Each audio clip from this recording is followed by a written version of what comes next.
welcome back to another stream. We're back in Flight Sim 2020. Look how cool that sunrise is. I don't know what this tug dude is doing driving backwards and forwards, but we'll just ignore that. Kelly in with the first, Callum in with the second. Both better than Jason. Hashtag better than Jason in the chat. Thank you so much, guys, for tuning in. We've got some interesting flying to do today. So we're at a tiny little island in the middle of the Caribbean, as far as I understand. And we've got a short little flight, it's about 28 minutes or so, across to one of the most infamous airports in the world. It's called St. Bartholomew, I think is how you pronounce it. But you'll see when we get there what makes it such a difficult airport to land at. We're going to take our little Cessna 172 across the ocean. We're actually going over there. That's it there. We can see it from here. Yeah, so we're going across in our 172, and we're going to do some practicing on the very interesting approach at St. Barth. So let's get cracking. Better than Jason. There we go. I like it. Right, so we can power everything up.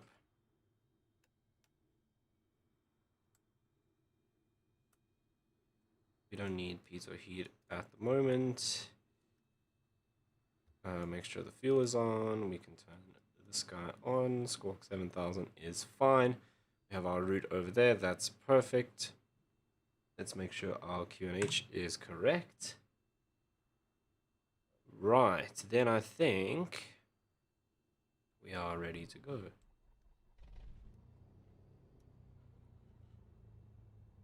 Okay, very simple startup procedure in the 172, as you can probably imagine.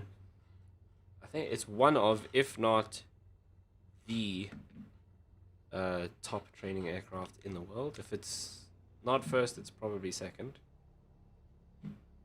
Right, I think we have everything that we need.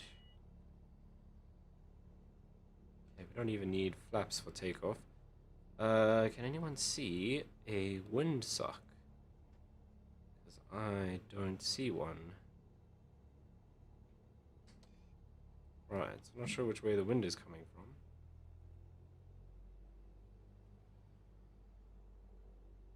There must be one around.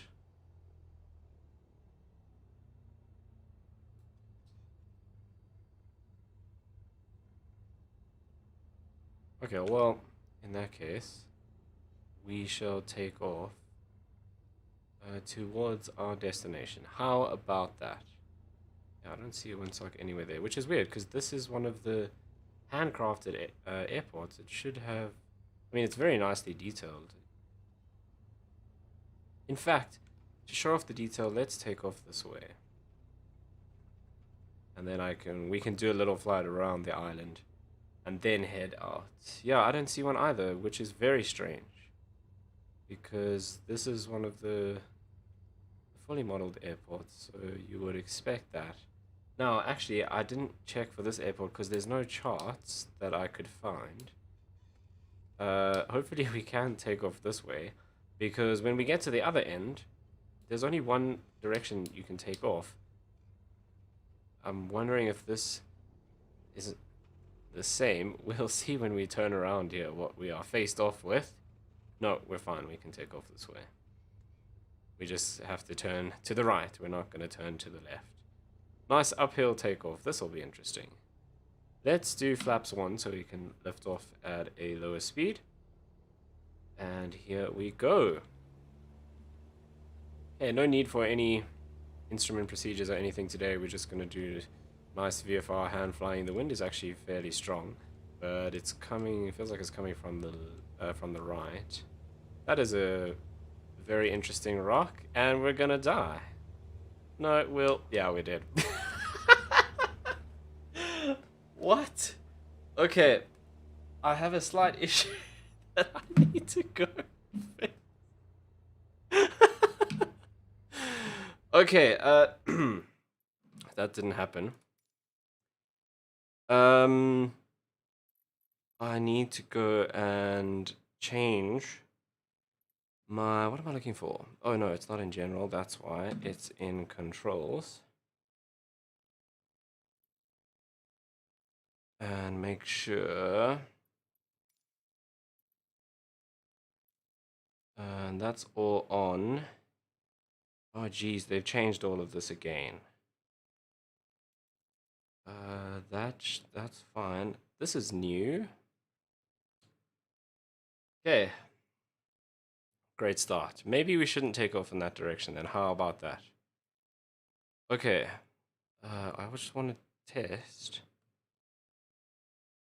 So this is new. Obviously that's going to be on the outside. Okay, that's not what I'm looking for. Okay, no, that should be fine.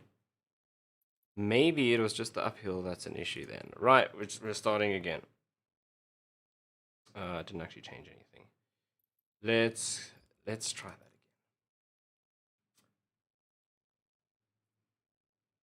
Oh yeah, he has been waiting to see me crash for ages. See, this is why you should plan your departure properly, because when I tested this, I took off the other way, and now I just decided on the fly to show off the airport. And that's what happens. Okay, but this does not bode well for our landing at the other airport, because this is an easy airport to take off and land from. The other one is the difficult one. Right. We're going to have to drive through this dude over here now. Oh, where did you come from? Okay, so we will take off properly this time in the correct direction.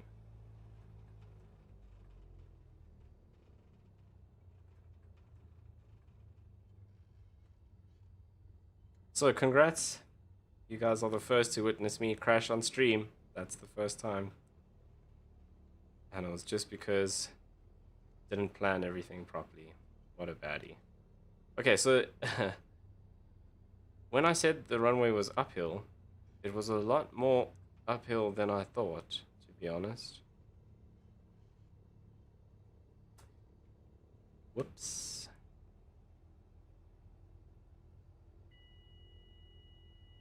Okay, let's make sure we have all of our lights on. We don't need the pitot heat on, that's fine. Oh, this does have a little area to turn around, that's great. Wow. I don't think I've ever messed up that hard before. Pretty majestic. Kicking it off with a bang. Okay. Oh, the other thing it's done is reset our time. So I like the sunset and the sunrise in Flight Sim. So we're going to take off just as the sun is coming up. It looks cool. We'll put some lights on in here, make things easier to see, and we'll pretend none of that happened.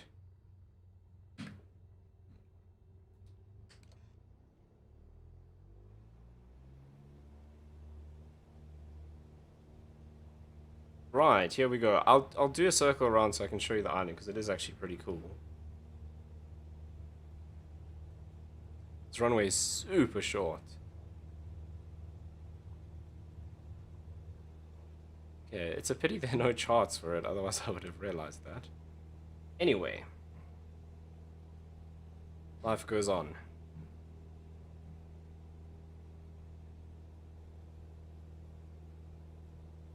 I didn't double check this, that's better.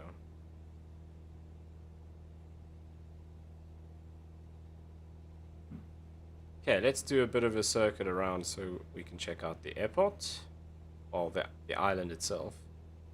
Because this is one of the extra detailed airports, so it's all hand modeled and handcrafted, which is very nice. But no windsock, which is interesting.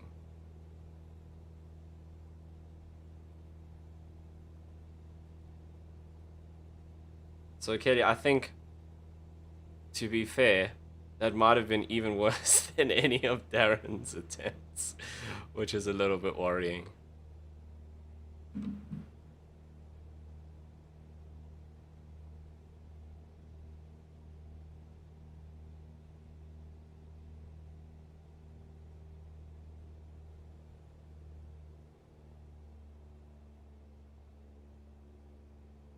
Right, so there's the airport. The tiny little, I don't know, would you call that a village, town, settlement?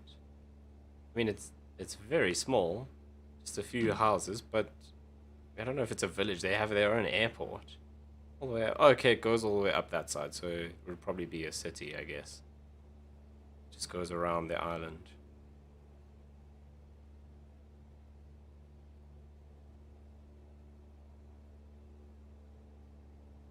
Yep, I think I may have just been worse than Darren.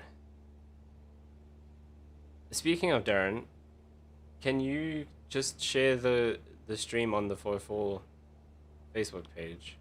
Because me and Facebook, or Facebook and I don't get along. Okay, so no houses on this side, but you can see those rocks have been especially modeled for this. The water in New Flight Sim looks amazing. Thank you.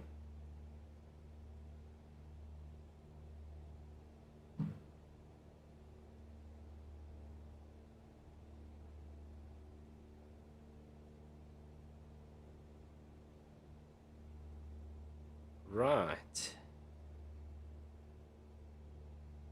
Little bit close to the island here, which is why we are getting some turbulence.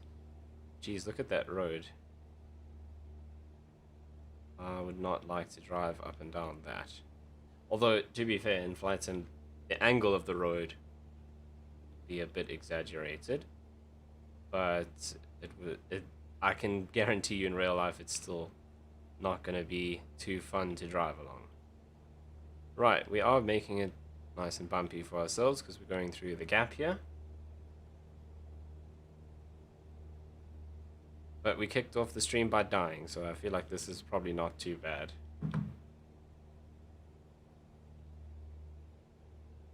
Okay, cool, tiny little island of Saba, I think it's called.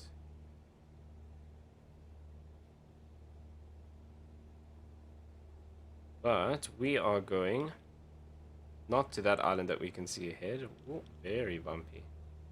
Yeah, I do like that they've modeled how the air interacts with terrain. I cannot wait until we have a proper glider in the sim and they sort out thermals, so we actually have proper thermals, because I'm super keen to get into glider flying in Flight Sim.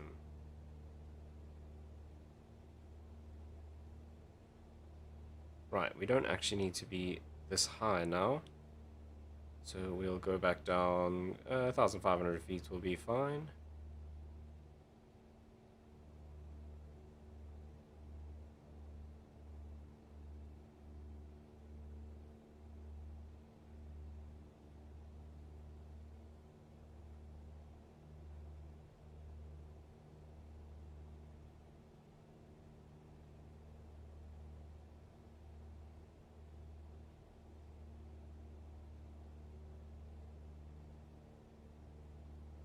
Yeah, I said down, not up.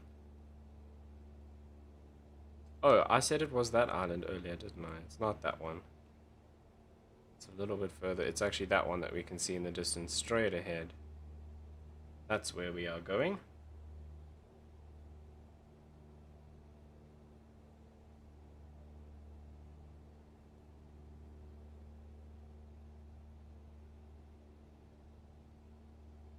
Okay, so Saba, the first airport where I died on stream. You guys are welcome. Making history.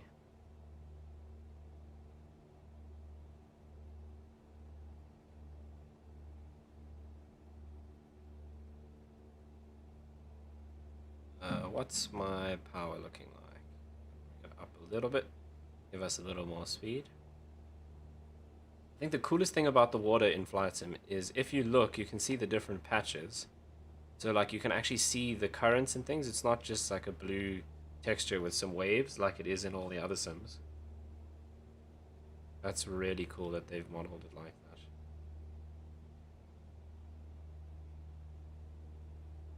One thing I don't know is, does the wind actually affect the waves? So if you have very high wind, does the water get rougher? Maybe we should test that.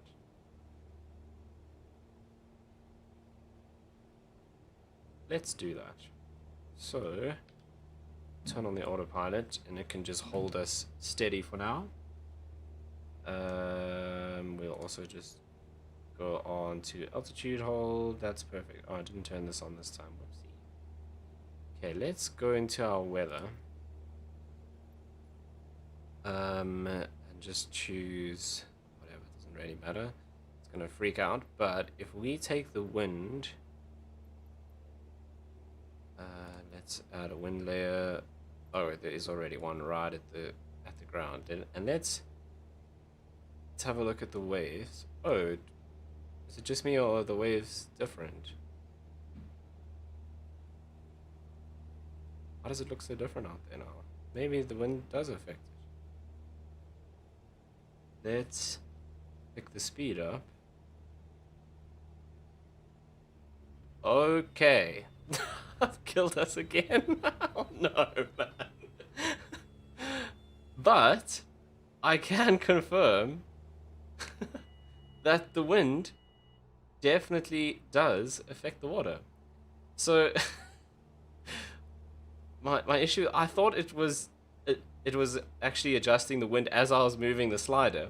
As it turns out, it only actually changes when you let go. So I was moving the slider and looking at the waves and going, it's not actually, yeah, nothing's happening. And I didn't realize I put all the way up to 100 knot wind and then let go. So check it out. If we make the wind a bit more intense, something that the aircraft can actually manage, it definitely does affect the water. That's really cool. Okay.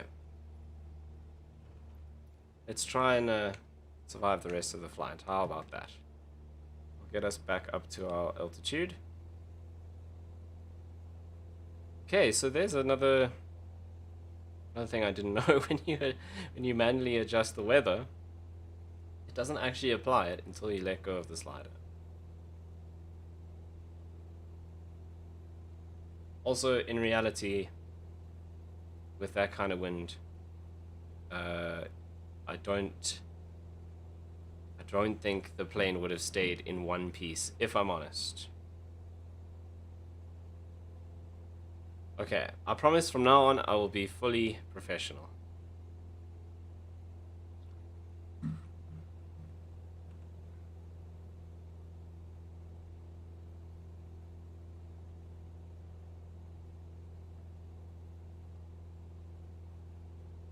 Right, but that is very cool that the water actually reacts to the wind.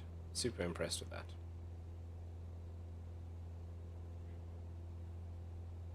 Jason's missing out. I've died once, almost died again.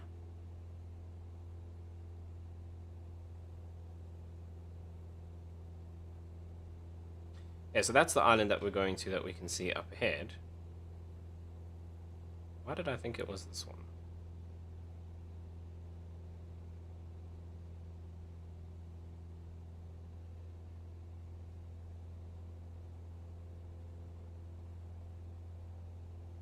Now, I don't know if any of you know about St. Bart's runway, but basically, there's a mountain on the one side. So there's two runways, runway 10 and 28. Takeoffs are only allowed on runway 10, because at the other end of the runway, thank you so much, Kitty. At the other end of the runway is a big mountain. When you land, you can come from either side, but you have to make a choice. Do you want to come in at a really steep angle because of the mountain and risk running off the edge into the sea? But coming from that side, you still have the option to go around if you feel like it's wrong, because it's just the ocean in front of you. You come from the other side where there's no mountain on the approach, but you get it wrong, you can't go around because then you go into the mountain. So those are the choices that you have to make. We're going to land from the mountainside because it's more interesting. And like I said, if the last 20 minutes or anything to go by, we might just die again.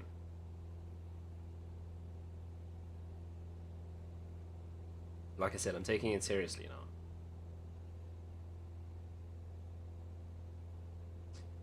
Okay, so we'll go up to 1,500 feet. That will be perfect. And what are we, about 11 minutes away from our destination. This has also changed. That's new. That display didn't used to look like that. That's really nice though, because this is all written in really big text now, which is so much easier to read. Because normally I would have to zoom in. Not to that view, but to look over there to be able to read it. But now, even zoomed out, I can read that easily. And now I'm blowing through my altitudes because I'm looking at GPSs. Oh, get the sun reflecting off the water. It would be a real pain in real life because you can't see what you're doing. But in the sim, it looks really cool.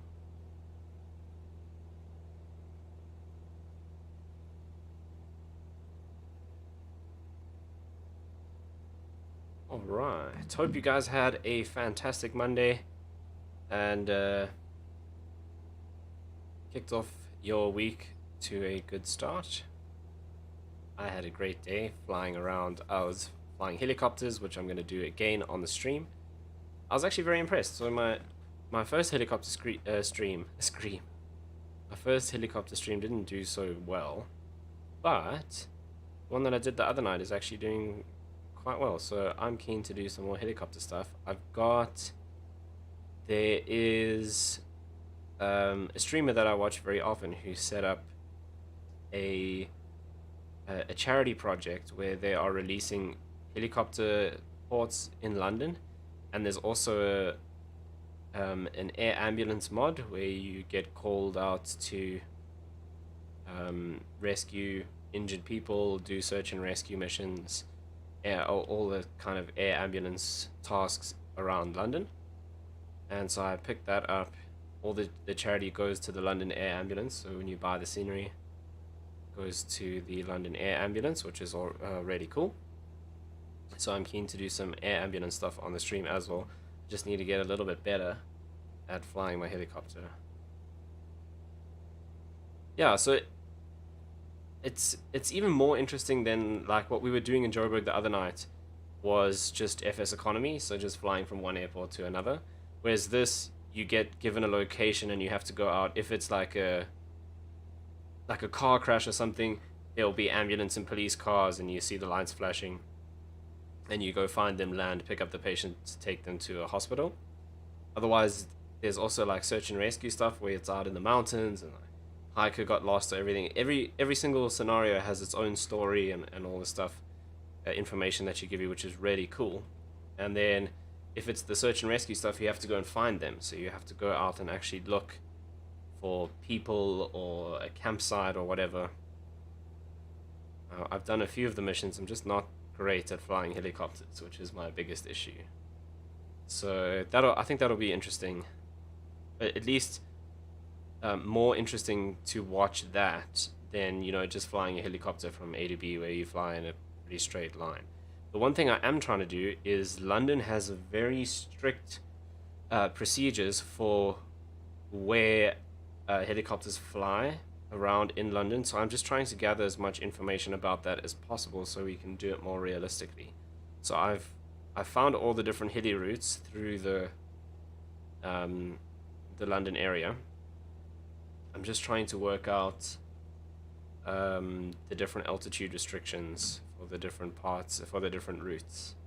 So once I can find that, the problem is it's all in a big 3,000 and something, 3,700 page PDF, so it's a bit of a pain to find that. Hey Badger, you missed it. If you want to see me die, go watch the start of the stream. I know you guys have been waiting for that for a long time, but it finally and this time I didn't do it on purpose. I just messed up, and I didn't do the proper planning, and we ended up in a mountain.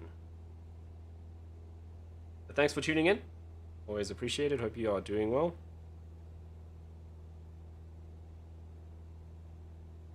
I was being a Viking, yeah. I think Jason was saying the other day. He was also playing.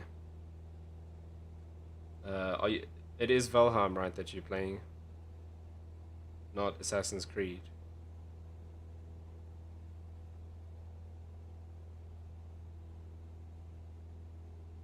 Yeah. Is it good? I don't actually know anything about it.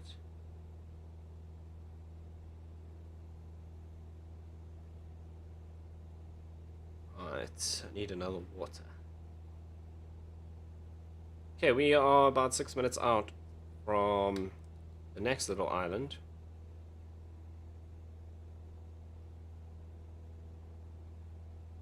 It's really cool. Okay, that's awesome. I'll definitely check it out. I like Vikings. I mean, I find Vikings interesting. I think that makes a bit more sense.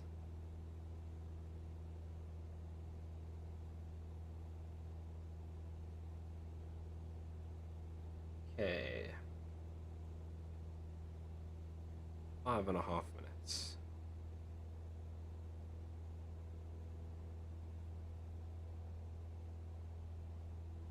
So if you see these two peaks here, there and there, if I am correct, no, it's not there. The airport is there, I think. Yeah, so according to the GPS, it's just off to our left. So it's in this little kind of gap here, and the airport is on the other side. Oh yes, there's an ocean liner in the bay there that we can just see on the other side. So the airport is below that hill on the other side, right up to the ocean. If you go off the end of the runway, you go into the sea, which has actually happened more than once. So, if I double check on the chart, this little island here, if I can just straighten out for a bit. Let's just put the autopilot on while I... Whoa. Please fix the autopilots in this game. Like, all I'm engaging is the roll. It should literally just fly straight and level. I don't even have any navigation mode selected, just the roll. I'll be lurking in the background farming some iron. Cool, cool. Go for it. Okay, so the approach, which I'm now going to brief without using the autopilot because it's on crack. We fly around that little island and the other little one behind it. And we kind of come in like this and then down to the runway.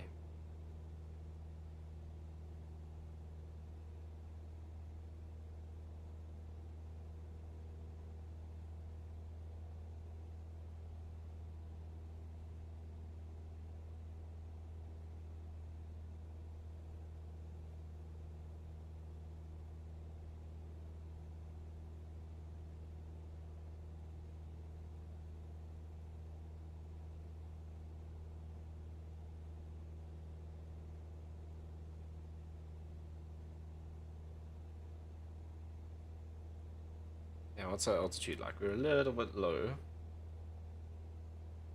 But yeah, that is where we're going. There, where you can see that ship on the other side. The runway is in that kind of little dip there. Now, the biggest thing that we have to be aware of is we touch down quite fast, because we'll come in at the normal approach speed, but then at the last second, because of the terrain, we have to dip the nose down quite intensely. I think what we'll do is, instead of going straight in and landing, let's fly around and just have a look at the airport. So I actually want to go around this side, and then we'll come around over the bay and through the side and land. So you can see what I mean. So at the very last kind of 3 or 4 seconds before you land, you have to pitch the nose right down to get down over the little kind of ridge that's in front of the threshold of the runway. And then what happens is you gain a significant amount of speed doing that. So you end up touching down quite fast. And if you don't... Well, in the 172, the runway is long enough that we don't have to really panic about it. And also we don't have reverse thrust on this aircraft. But they land like PC-12s, they land Twin Otters here, Caravans. I think they might do King Airs. I could be wrong. I think a King Air would be a little bit of a handful to land here. But you need to, even though you're fast, you need to touch down as soon as possible, get the brakes and the reverse on, so that you can stop before the end of the runway.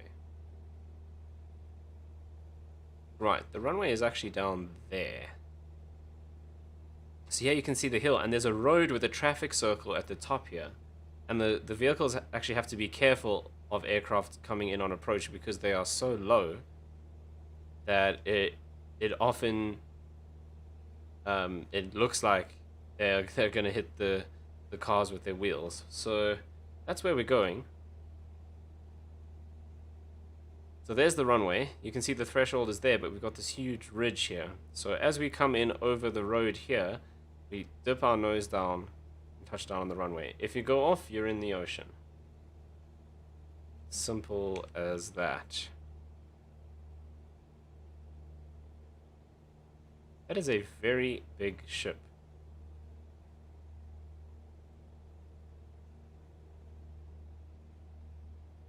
Yeah, so there it is. There's part of the apron here. And there's the traffic circle at the top that you fly over on the approach. And obviously, because we're going over the island, it is now really bumpy. So this is what we are dealing with. Let's go around and we'll bring ourselves down. I have turned multiplayer off because I was going to say there's always a bunch of random people taking off and crashing into mountains. Now I realize that I was one of those people. But so multiplayer is off, otherwise there's just thousands of people coming and going, and it's just a nightmare. So we're just doing single player at the moment. If anyone does want to join, I don't mind turning multiplayer on. But we'd probably have to do a private group, just so we don't have to deal with everyone else. Because there's always people trying to land like 747s and stuff here, and doing stupid stuff like that, which we don't want to deal with. We want to do a nice, clean approach.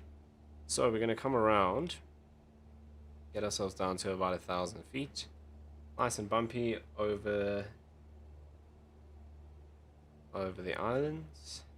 I had a Warren moment of, oh wow, at the start. The tree I was cutting down fell on me and crushed me. That's so cool that that's actually modeled in a game. That's awesome.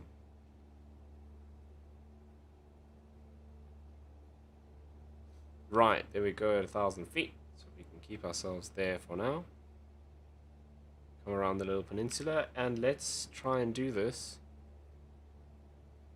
calmly and professionally. That is what we are here for. Not to mess around. We're here to do things right.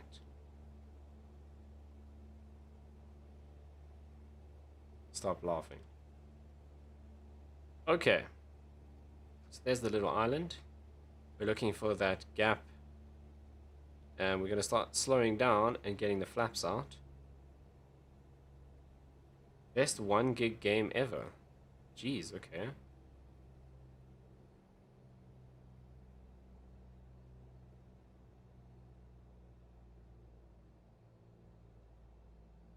Right, so there's the road that we're going to follow in. Well, I say follow, it twists and turns quite a lot, but that's what we're going to fly over. Someone in the Kruger Park ignored the marked closed road sign and vehicle got stuck in the sand just off S25. What an idiot. Right, let's start getting the flaps out and start hoping for the best.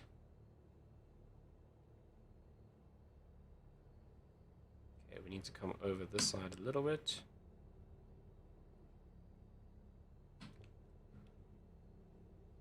Let's get the power back on. Now, one thing I think we are going to struggle with is there's probably going to be quite a bit of wind shear coming off the mountains here. So I'm going to keep us slightly high because I'm expecting we'll very possibly dip with the wind coming over the hills. Oh, there we go. It's starting to get bumpy. Right, there's the runway, and now you guys see what I'm talking about. So I've got to clear these trees here, but my nose is kind of pointing at the end of the runway instead of at the beginning. Right, there we go. We drop the nose right down, just over the road. And then we level out and try and touch down as soon as possible without floating.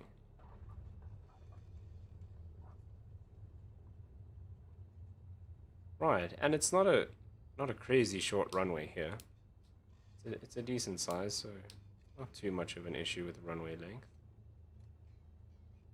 Right, we'll taxi in and then we'll do a takeoff and do another circuit. That's kind of what I want to do. What's his name? Warren. That sounds like a Warren thing. Not gonna lie.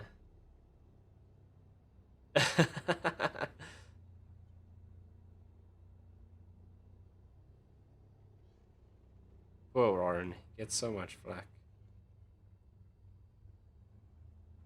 Okay, now that we are off the runway, let's just turn off landing lights and strobes.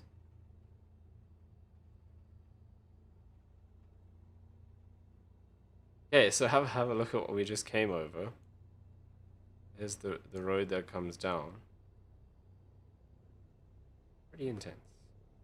In real life, I don't think these trees are so big here, to be honest. Because I remember seeing videos of planes where the wheels are just over that road there. And no, I don't think it's this airport where they close the road when there's planes coming in. There's another airport where they do that we're going to check out on another stream sometime. Right, fuel truck. Please just be calm. See, now, I don't think you'd get a citation landing here. That's a little bit ambitious if you ask me.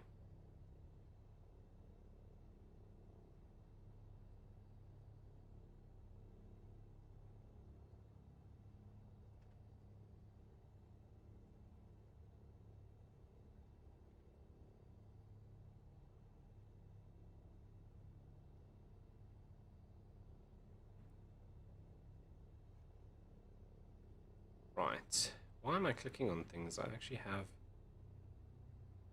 this on my throttle. So, strobe lights on and landing lights on.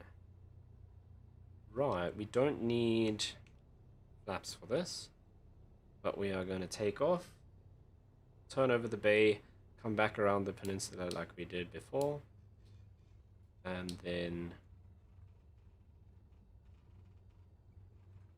do another circuit. Then we'll just do a touch and go. We'll do a couple of circuits because I just want to practice getting this right. Okay, let's get ourselves centered, and we'll go full throttle.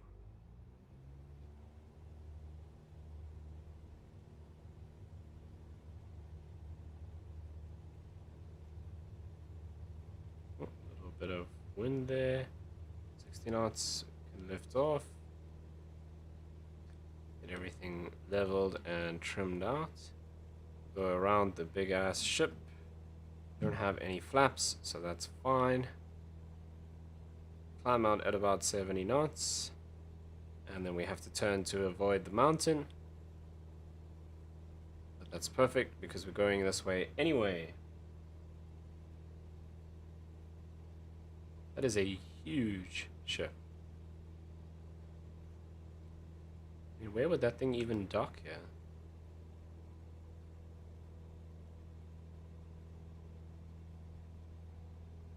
That looks like some sort of trawler. Okay, we'll go up to about 1,000 feet.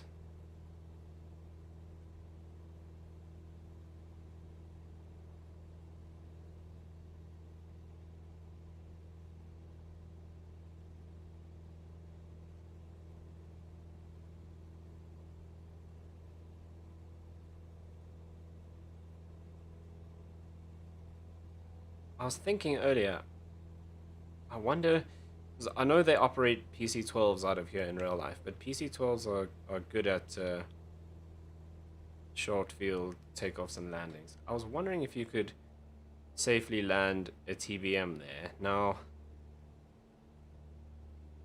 you can fly a TBM almost as kind of slow as this aircraft comes in on approach. The problem with the TBM is it doesn't like to slow down. So I think that dip at the end, where you push the nose down like that, you'll pick up so much speed in the TBM. I think it'll be a bit intense. However, the TBM does have reverse thrust, so you could do that as soon as you touch down. So it could be possible. You'd have to manage your speed really well on the approach, so on this part that we're doing now, because it's very easy to come in too fast in the TBM.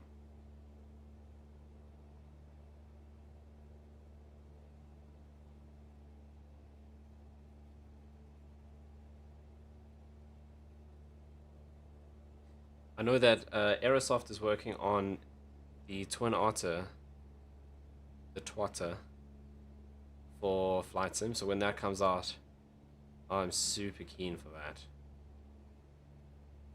And that's just made for like island hopping and stuff. And they operate Twin Otters out of this airport all the time. Really cool little aircraft. The shortest flight in the world is operated by a Twin Otter, if I remember correctly. Or it was at one point, it's probably changed. There was some flight, I cannot remember where it was now. I think it was operated by a Twin Otter at some point, and then it changed over to like an Aero Commando or something. But it was literally just like across a river. So I think it was like a 2 or 3 minute flight. But it was a scheduled flight. So it happened every day. You could book tickets normally for a 3-minute flight. Right, here we go. Nicely lined up on finals. Start getting the flaps out. Okay, remember to keep ourselves a little bit high because of that wind that makes us drop down. Keep us at about 60 knots. Right, there's the wind, the turbulence. Makes the nose drop quite a lot, just like that. It gets even worse. Right. Oh, wow, that's intense. Okay, push the nose over. I would be terrified if I was doing that in real life and we got that much turbulence.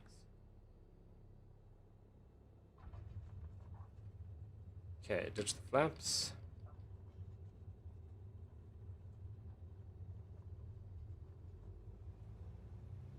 Let's get us back as 60 knots so we can lift off, climb out again at 70.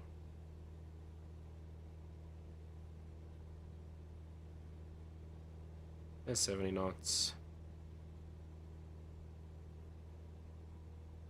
Right, we'll do one more touch and go, and then I'm actually really curious. I'm going to see if I can do this in a TBM.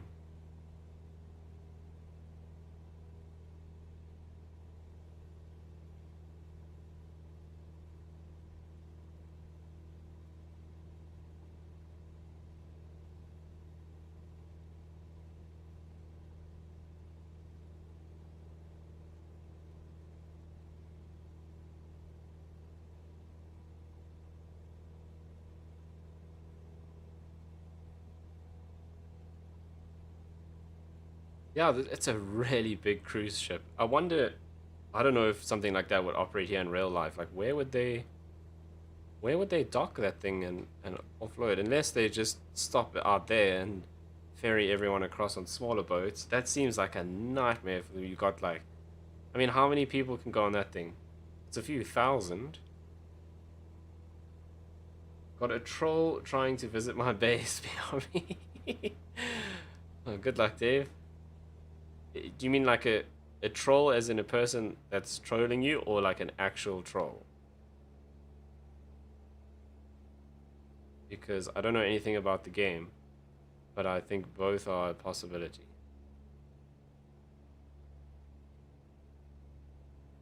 Yeah, the cruise ship actually has a helipad as well. So when we eventually get helicopters in here, we can go and do things like land on the cruise ship. A Lord of the Rings gigantic cave troll. Okay. Good luck.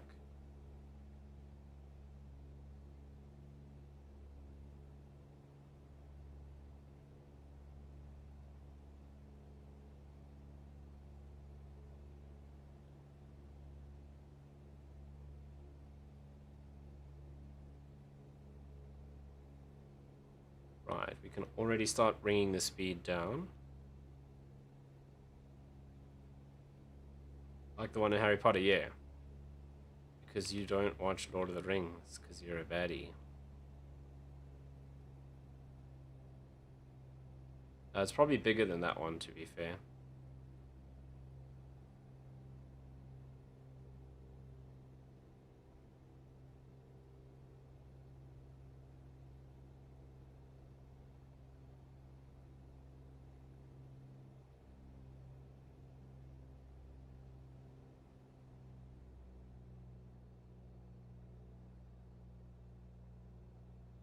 Okay, let's bring the speed down, and we'll do our full stop landing.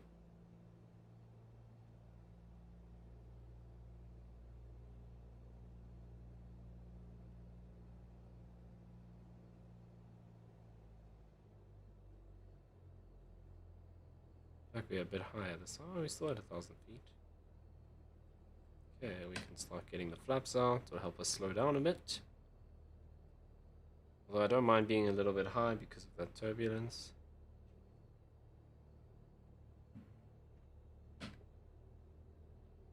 And you have a pic that you can share with Kelly. Okay, cool.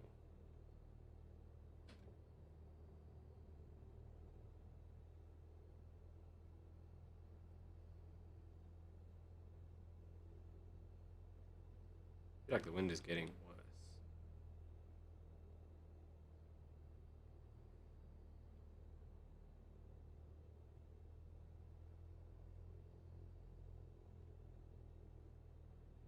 Okay, here we go. That is very bumpy now on that final. So let's nose over. Keep us on the center line. And touching down.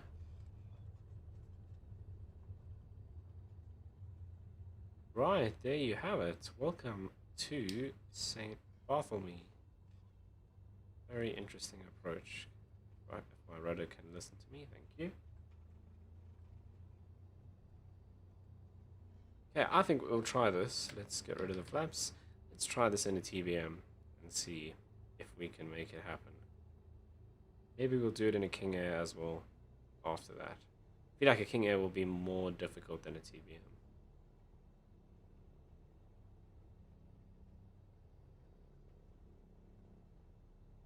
Okay, landing lights can come off, strobes can come off as well.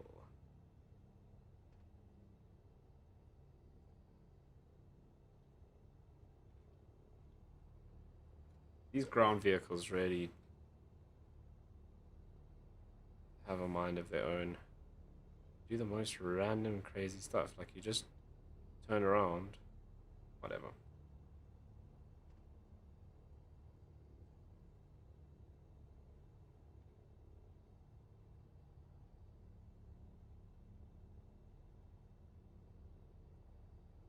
Okay, we'll go across to the other side. Park it up.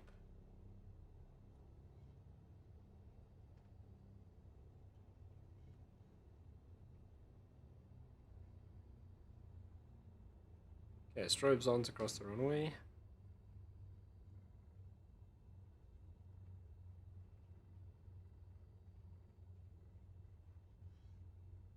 Oh, what's that there? DA40. That would be relatively easy to fly in here. Okay, we're across, so strobes can come off. Oh, fuel truck, you're exactly where I wanted to park.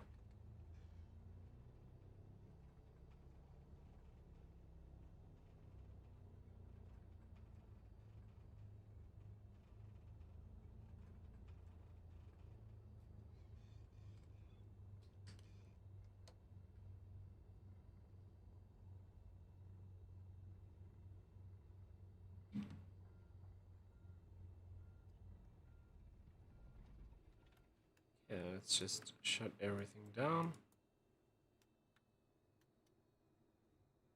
Okay, and then I can actually show you a trick. So, if we come into the general menu and we go to developers, we turn that on, now we can actually change our aircraft without having to reload the whole game. What did we say we were going to try? The TVM.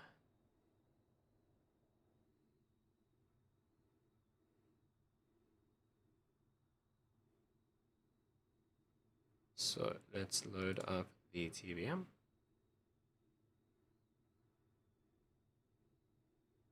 it'll do a bit of freaking out. But now we have our beautiful TVM 930. There's another one that's just spawned in. Alright, then we can exit dev mode. Engine's already running, which is great. Okay, flaps are set. Just double check. That's on auto, so is all of that. That's perfect. Strobe lights are already on. Landing lights are also on. Let's do this to make things easier to read.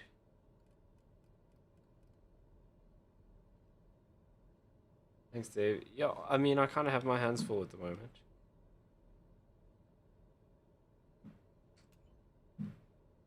Right, so the takeoff will be fine. This thing has tons of power.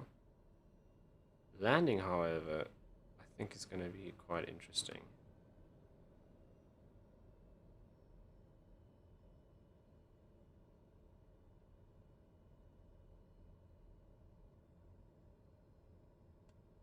I absolutely love the TVM. And I've just realized this is the first time I've flown it on stream.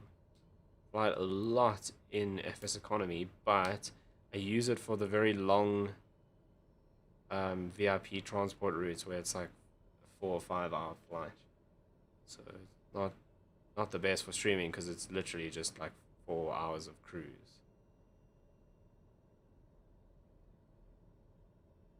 Okay. Just double check that we have everything set. And let's go.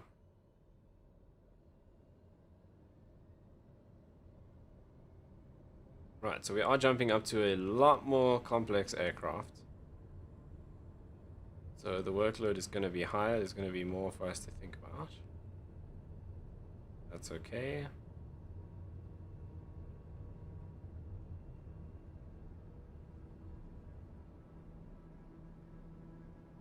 Right, we are up.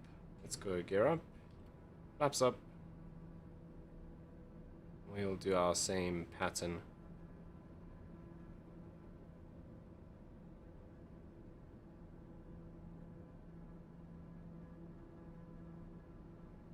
It must be interesting living in one of those houses.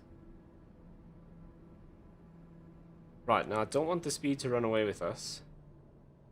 Because if you look, our wide arc for extending flaps is down at 120 knots. And this thing will easily push up over 250.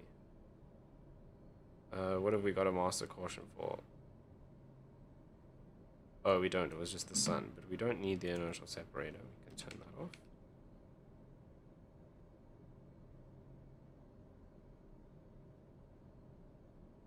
So I don't want us to get too fast because speed management is going to be the name of the game here. So we'll keep us at around 130 knots. And then we want to get as low as possible, down probably 70-ish knots if we can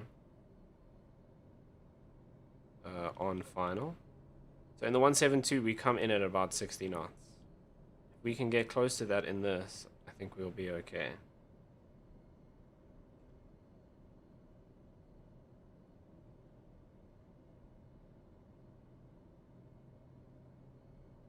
What a beast of an aircraft this is.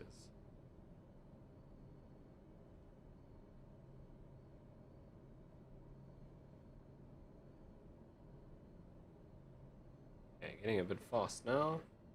So powerful. Right, let's start bringing the speed down.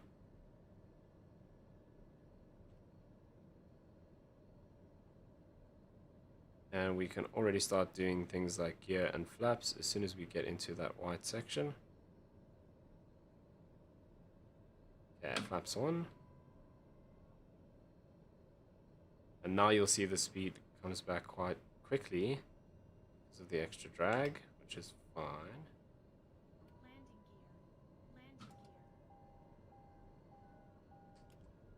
Okay, sometimes when you put the gear down, for some reason it engages the parking brake. Right, so it looks like our approach will probably do 75 to 80 knots, which I still think is doable. Yeah, flaps are full, gears down. Let's get ourselves on the approach. I don't want to speed up that much. Relax, relax.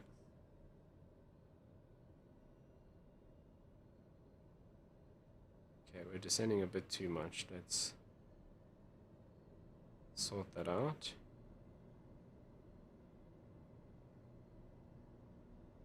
That's the thing about the TBM. It just wants to go fast. It doesn't like messing around at 80 knots. It wants to go quick.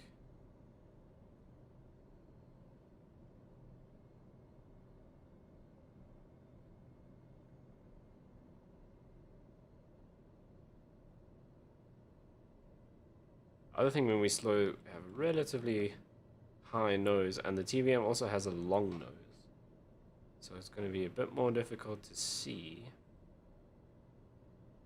Okay, there's the runway now. There's the wind. Keeping the power up, just so we can make sure we clear the terrain with that wind. Right now we can bring the nose down, bring the power right back, and look at the speed pickup now. We'll probably get up to about 90 knots. A little bit of a bounce. Okay, we'll go reverse.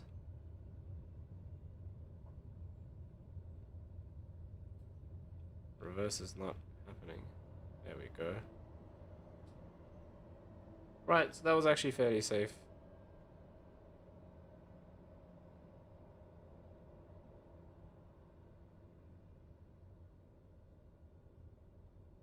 Yeah, it wasn't too bad. With full flaps and the gear down, I think we picked up about 10, 12 knots when we dipped the nose like that, which is a bit less than I expected. I would have probably guessed about 20.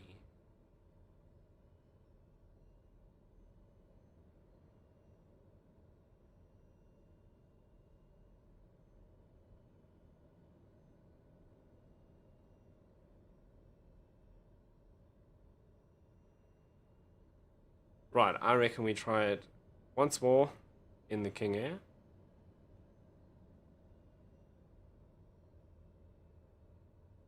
Because I know the Caravan can do it.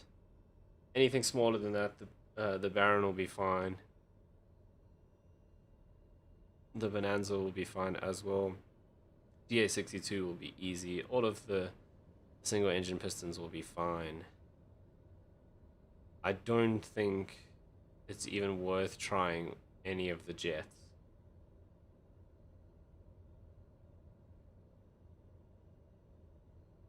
So we'll try the King Air. I think that's going to be the most difficult.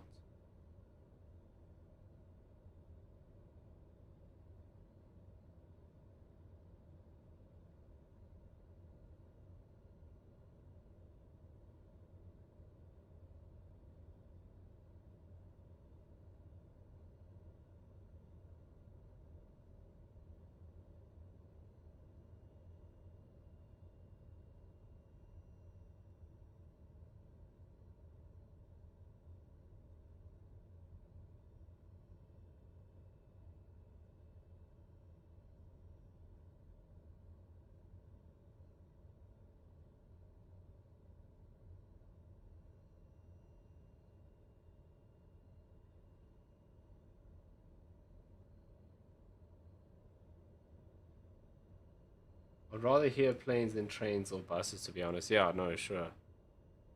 1000% agree. I don't think you've ever... You were here once when the IL-76 came over the house here in Pretoria. All the windows and it's always like 2 in the morning. All the windows rattle and it feels like the house is gonna fall apart. Everyone else hates that. I think it's awesome.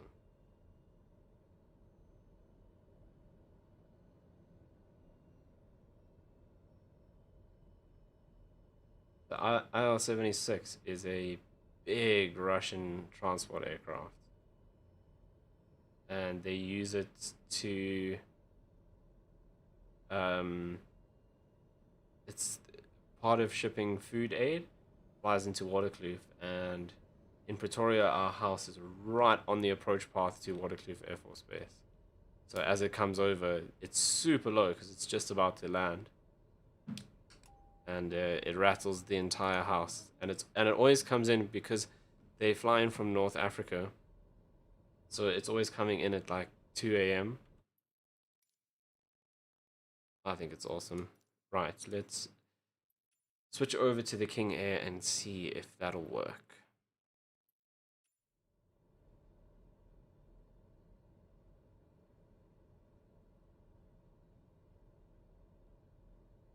King Air. How about we do the test pilot livery, because we are doing exactly that. Now, the TBM I've flown a lot. No, you shouldn't be doing that, please. The TBM I've flown a lot. The King Air, I've flown a couple of times. The autopilot shouldn't be on. Right, what else are you complaining about? Just pitos. Which should be down here somewhere.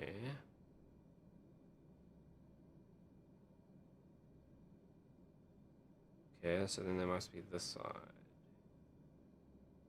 There's ice protection, pitos.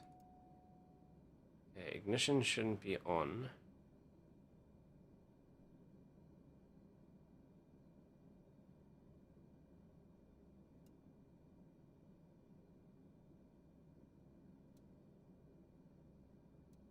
There we go. Right. There's our test King Air. Let's see. I don't know if this is gonna work. We can ditch dev mode. I think the takeoff will be fine. We'll get up off the ground. Getting back onto the ground safely. It'll be a different story. Those are very big windscreen wipers. I feel like that isn't how it is for real. It takes up so much of the screen. Okay. Now with this thing in the way, I can't actually see the engine gauges.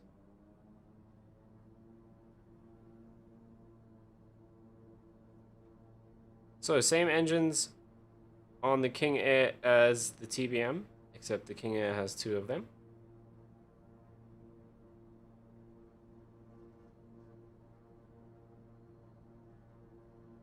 Okay, so I'm just spooling them up.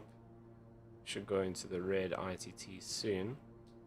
So that is about as much as we are gonna get. The autopilot is still wanting to be on.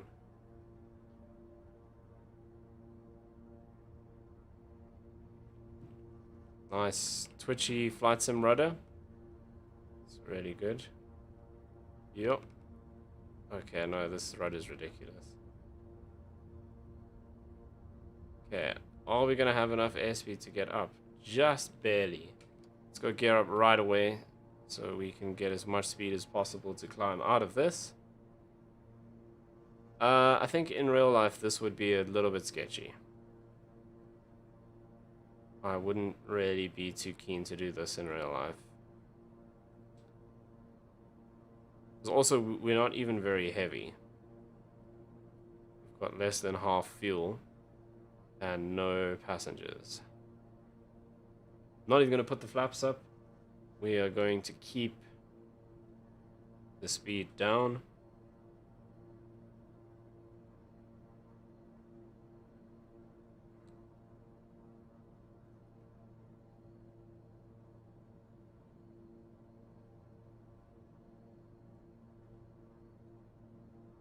Right, here we go, I guess.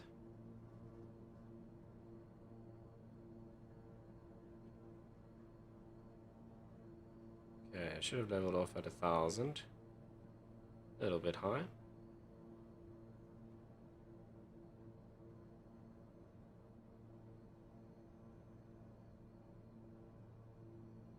Let's start bringing around and see if we can make it in here. Okay, I'm bringing that landing gear warning was just because I brought the throttles all the way back to idle. Because we want to start slowing down.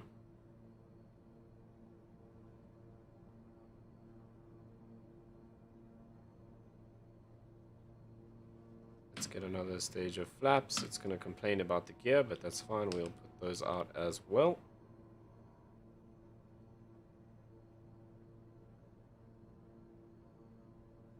Right, that's as much as we get in the way of flaps. So it looks like we're going to be coming in here in this at about 100 knots. No, we can go a bit slower. 90, 95? We'll try for 90. That's about as slow as we can possibly go.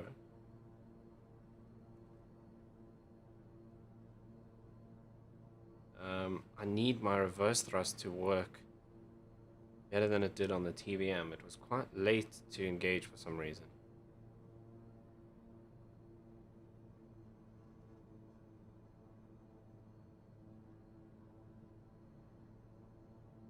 Okay, actually want it to be a bit higher so that we can see the runway. Right, here goes nothing, I guess. Can we stop it before the other end of the runway? I'm not fully confident.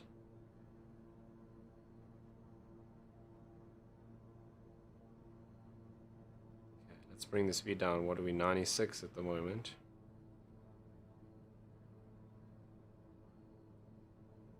Okay, add a bit of power for that wind shear that kicks in between the mountains here. There it is. Now we can bring the power back, bring the nose down.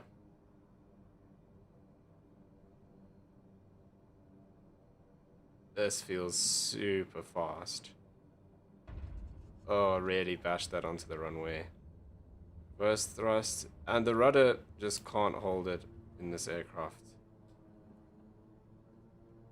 We're going again. I don't know what it is with the rudder, it's just I don't have enough rudder authority to hold it off.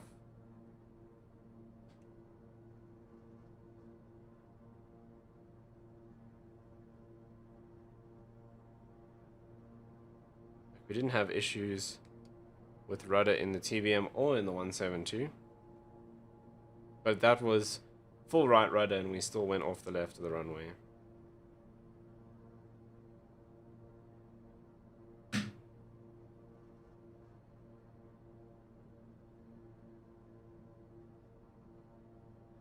Obviously in real life we wouldn't have survived because we went through the fence and the trees. So yeah, I'm feeling like you wouldn't risk this for real.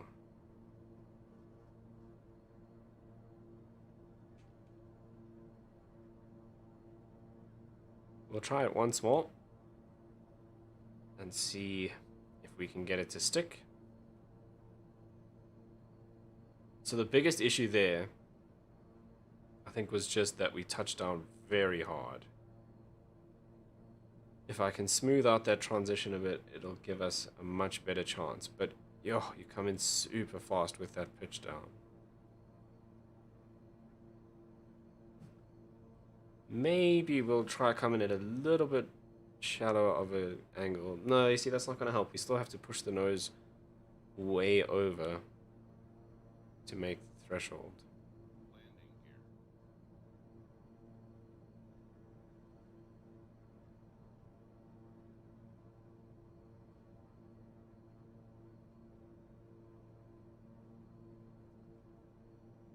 Okay, let's go gear down and flaps 2. Let's engage the parking brake, which for some reason always engages when we do that.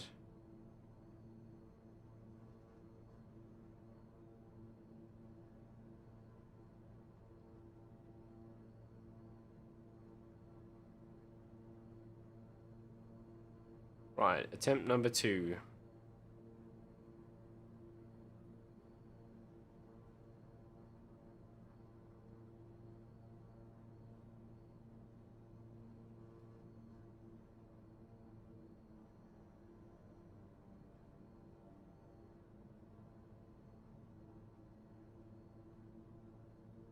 Okay, let's not lose that much altitude.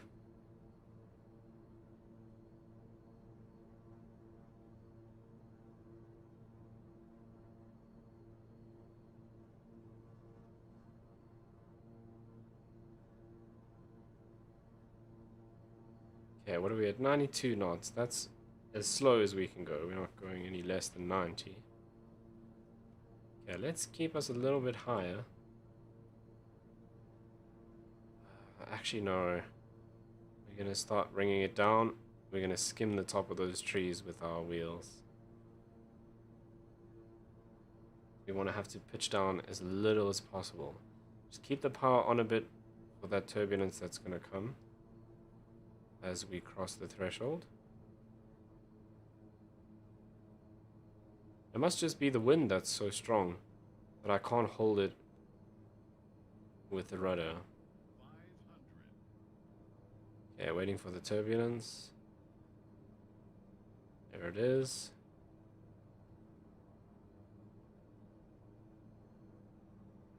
Okay, there's idle power. Push the nose down. That's a little bit better of an angle. I feel like we may have touched that tree, to be honest.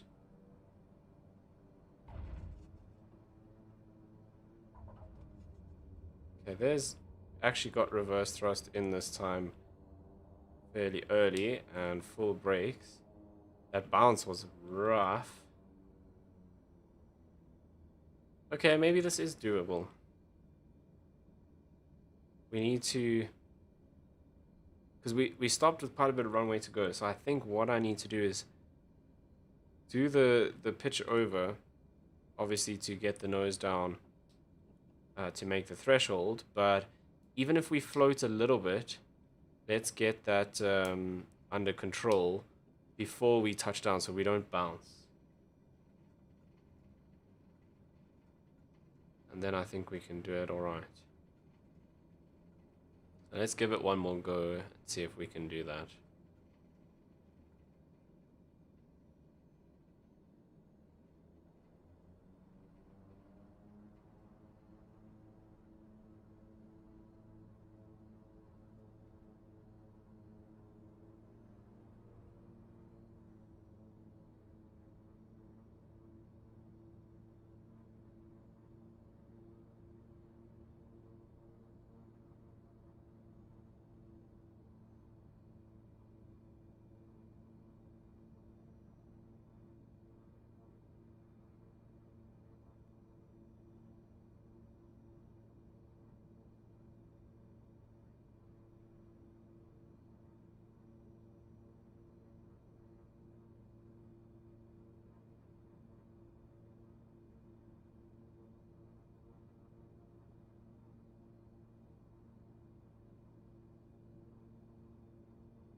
Obviously, if we landed the King Air from the other side, it would actually be pretty simple. That would be fairly standard. That's not what we're testing today.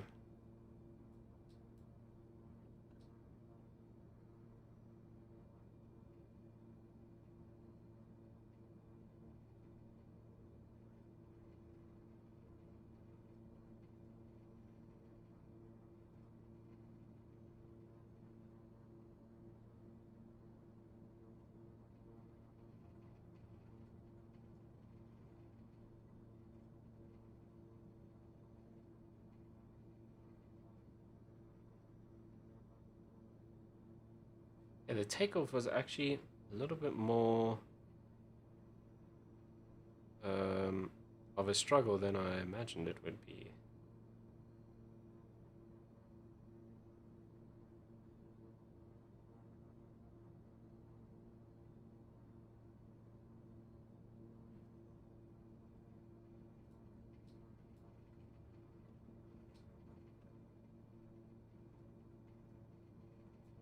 Right, so let's give us as much runway as possible.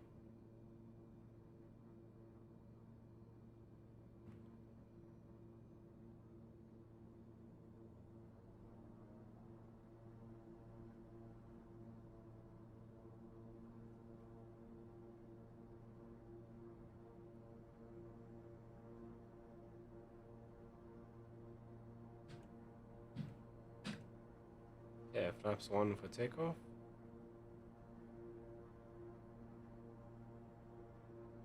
Okay, there's the ITT coming to the max. So we'll release the brakes and let's see if we can get this off the ground a bit smoother than last time. It's feeling a lot better. There's that wind pushing me. My rudder's almost at 100% already.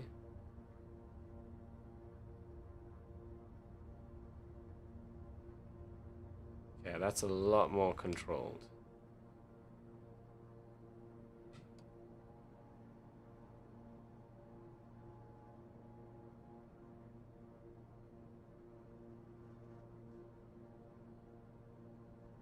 Right, so maybe it just takes a bit of practice. Which is exactly why we do this. Like I said, I have flown the TBM a lot, so already had the feel for the TBM as soon as I got in it. Whereas this I really haven't flown very much because I don't own one in FSEconomy. I've been trying to save up to get one, but they're very expensive. When I do manage to afford one, I will be flying it quite a lot in FSEconomy and therefore on the streams as well. But until then, I haven't flown it very often.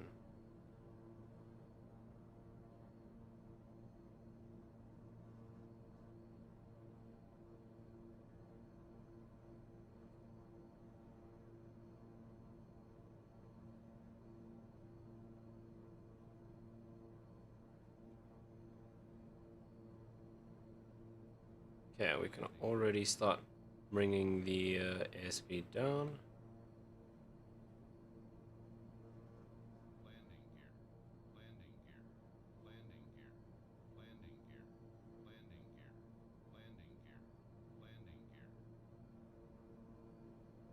Yeah, it's just because my throttles are coming to idle. So let's actually put the gear down. And we'll go flaps 2 for landing. Ditch the parking brake, which we don't need.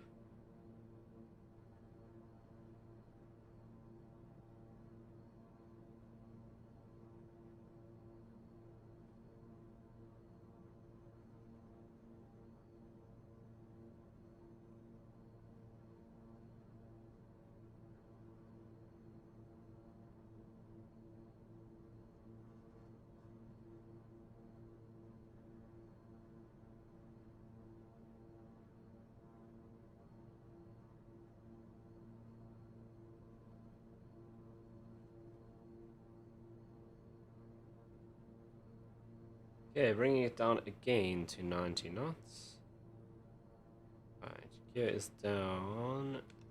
And flaps full. Right, let's see if we can do a really nice landing this time. The speed's bleeding off a little too much. Let's give it a bit more power.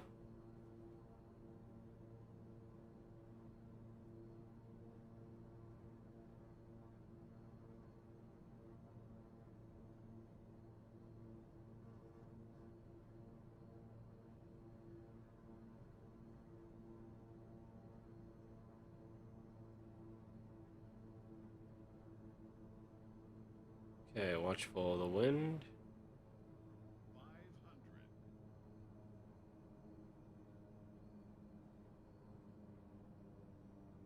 There's the turbulence. Not as bad this time. Okay, we're nice and straight.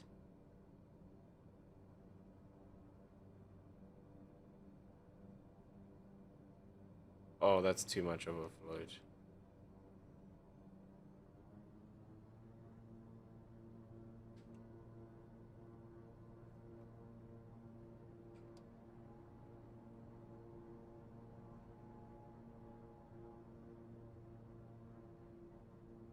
Way too much overflow. See, that's the problem. You've got to kind of push the plane down at a speed where it doesn't actually want to land because it's too fast. So it's a speed where the plane still wants to be flying. You've got to kind of force it onto the runway so that you can go reverse and hit the brakes as soon as possible.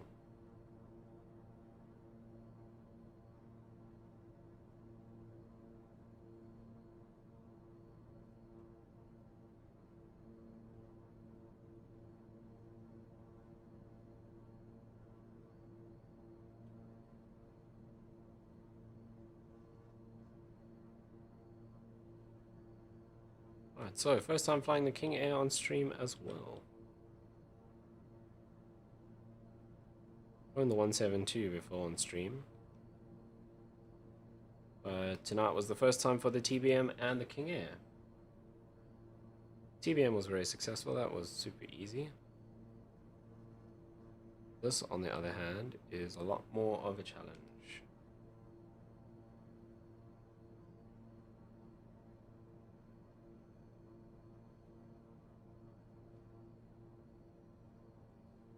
Okay, we can bring the gear down. Map set for landing.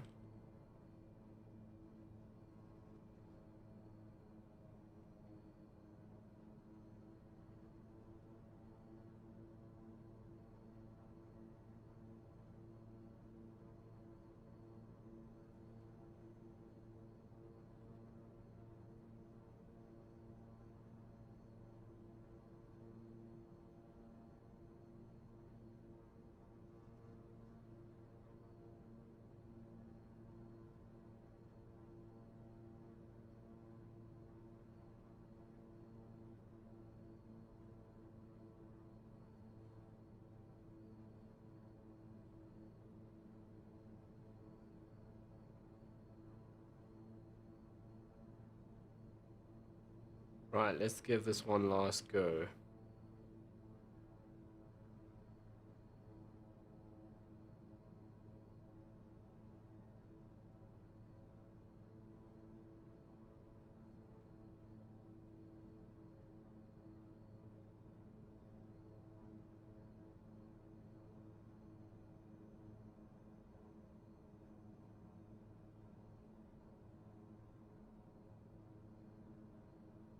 Okay, speed's a little high. Let's bring it back down to about 90.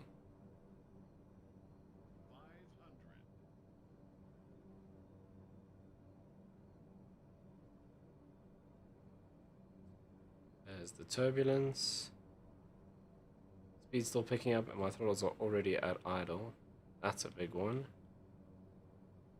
Okay, bring the nose down.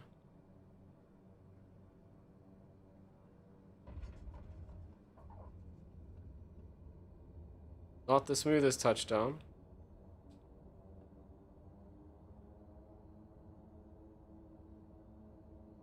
So pretty bouncy. So actually the King Air, it's definitely doable. It'll take quite a bit of practice to get it smooth. You've got to get that flare absolutely perfect, to the point where you touch it down even though it's not wanting to land, wants to stay in the air. But it definitely is possible.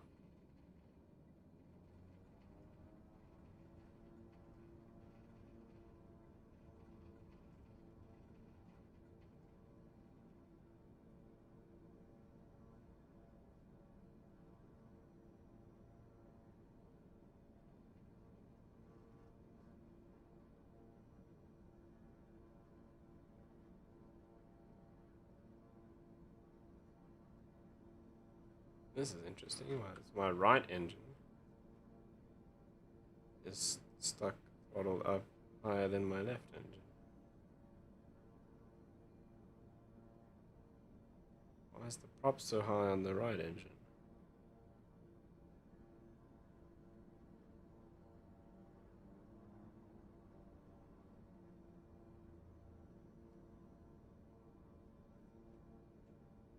Very strange.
Green bit, is that grass or is it actually just...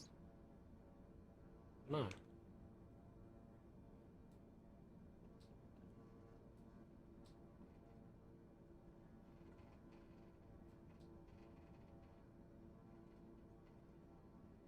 Hey, there's our 172 that we were in earlier.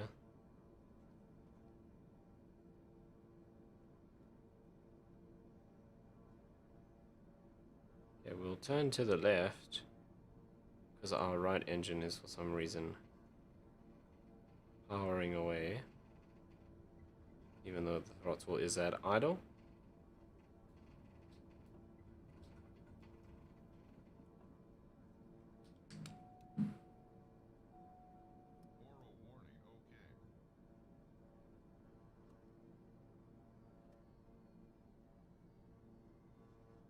Right engine's definitely broken. Oh, there we go, it's finally powering down.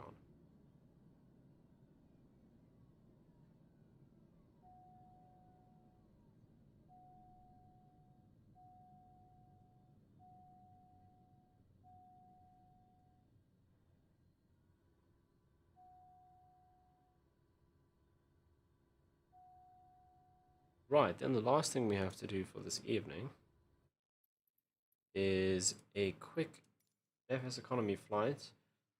My Bonanza is currently stuck at Sapi Airport and it needs some maintenance.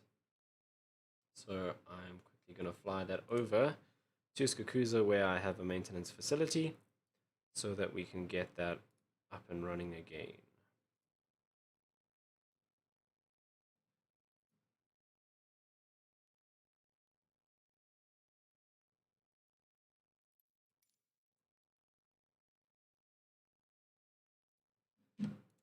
Right, so let's go and get our Bonanza.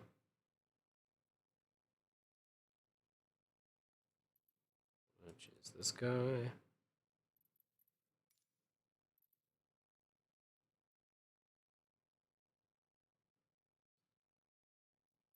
Quite like this one. Okay, and we are Zulu 27 Golf.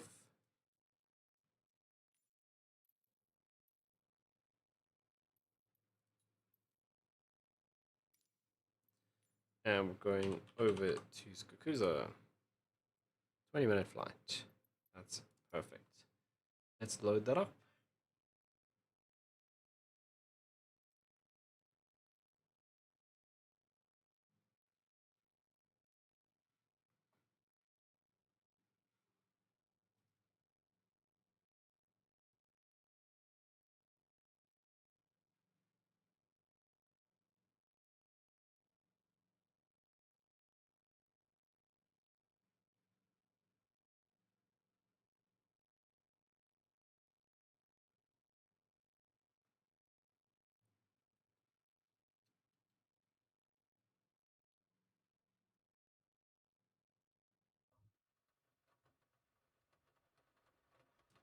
Of course. That's okay. Not to worry. We'll have to do a bit of IFR work here.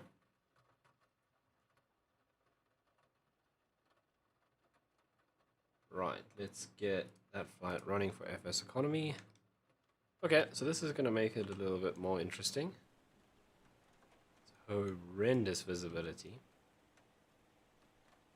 But this aircraft needs to get out for maintenance, so we're going to have to make a plan.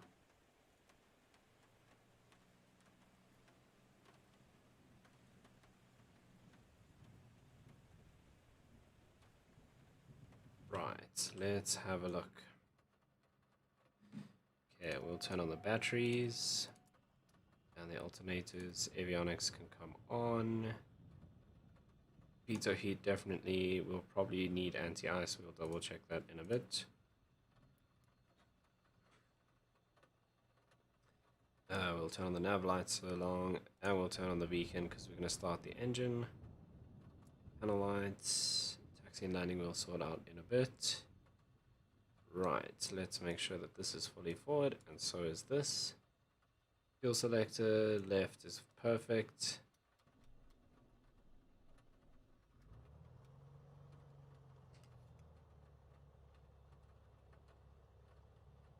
Okay, now we're going to have to just plan our route. So, if we go to procedures,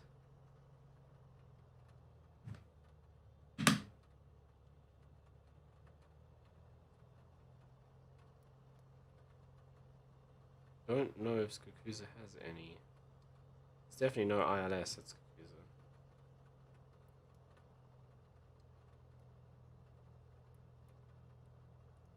Okay, so we're gonna have to do this. Oops, wrong button. We're gonna have to kind of do this on the fly. No pun intended. It is raining hard.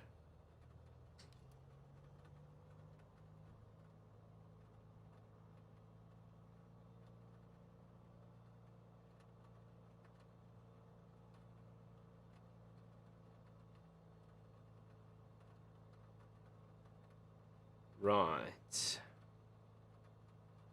So I think what's going to be a safe altitude? I think we'll do, because we are going east, we'll do 7.5. That should put us above any terrain, so we won't have issues with that. Luckily, we have the synthetic view on the G1000. So that'll help us out a lot with any terrain issues.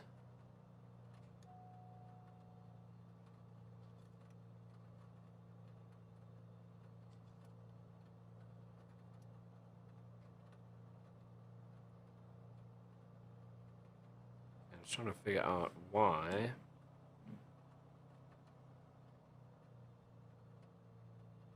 Taxi lights don't want to listen. Okay, as usual, some sort of airport vehicle is in the way.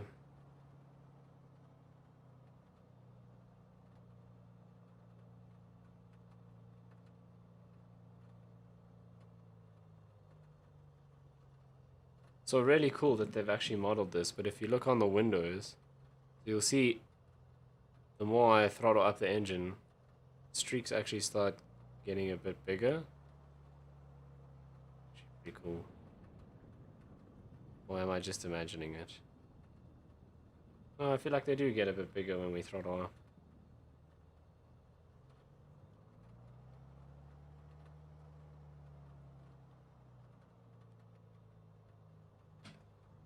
Okay, flaps 1 for takeoff.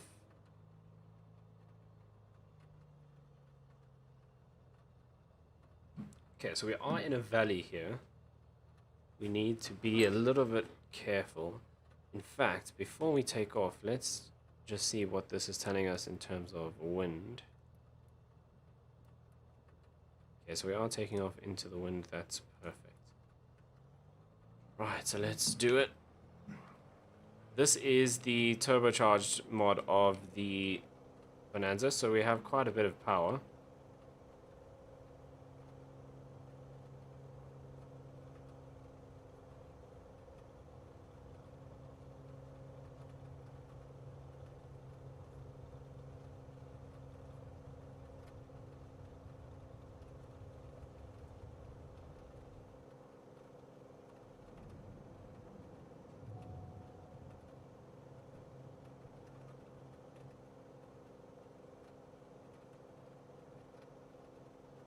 Wow, we really cannot see a thing.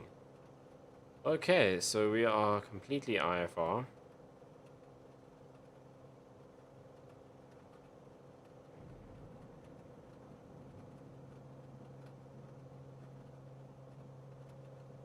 So because of that, I want to stay in this valley until we're above the level of the mountains on either side. So if we stay over the river, we know we're at the lowest point, which is perfect. So we'll probably get ourselves up to about 5,500 feet, and then we'll make our turn because we're going in the opposite direction to where we want to head.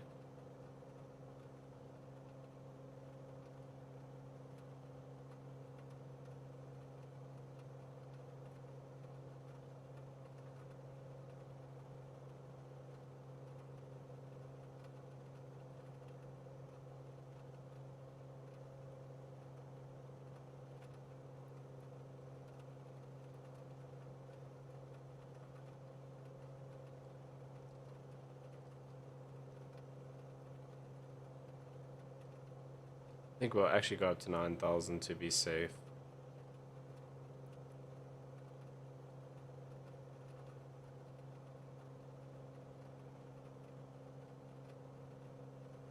Okay, we can start our turn.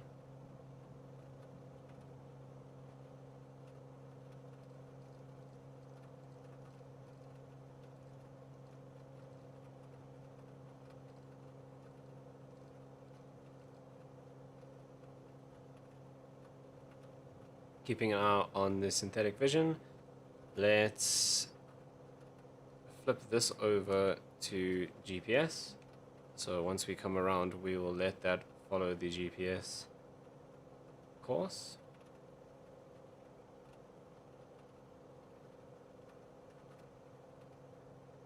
Is it okay in terms of terrain?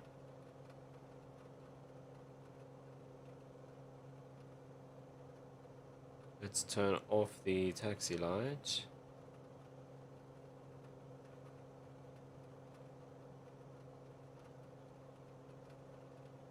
Yeah, we need to come around a bit more.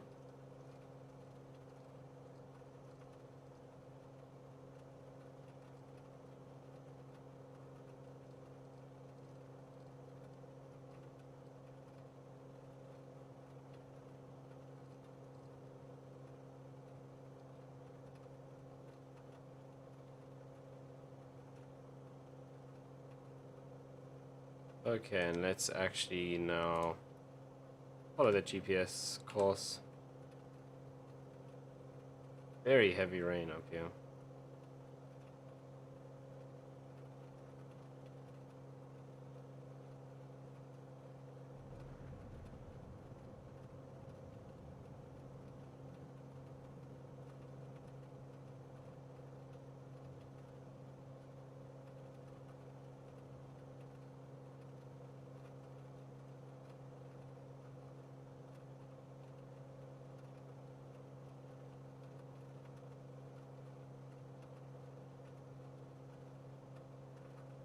Okay, so now we're passing back over the airfield. Oh, we could have actually taken our flaps up. It's a bit of a mistake. Mind you, it did keep our speed down nicely during those turns in the valley, so not altogether a terrible thing. Okay, and they're over the airport now. We've picked up our GPS course. We're well above the terrain. We're at 8,500 feet already. I wonder how high this weather actually goes. Maybe let's push ourselves up. We can go up to 11,000 feet.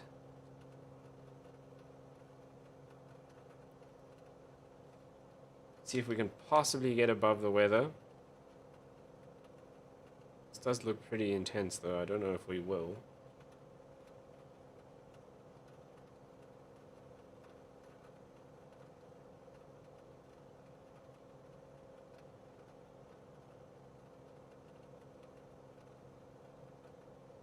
Not the best day for flying in the sim.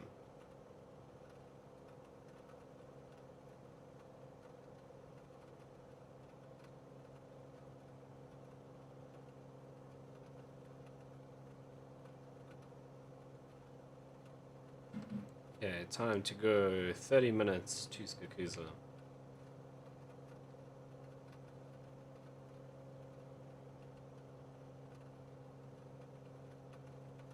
Absolutely zero visibility. Okay, we're above 10,000 feet, so we'll turn off the landing lights, which will get rid of that glow in front of us. What we can actually do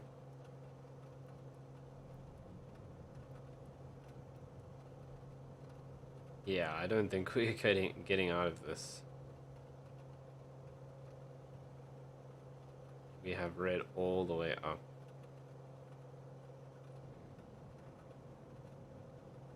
That looks interesting.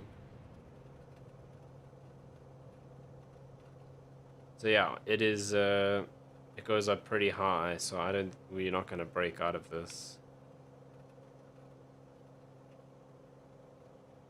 We are gonna have to fly in the murk all the way.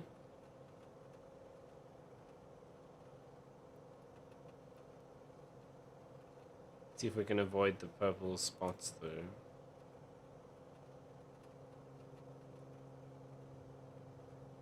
So that's where the worst turbulence is.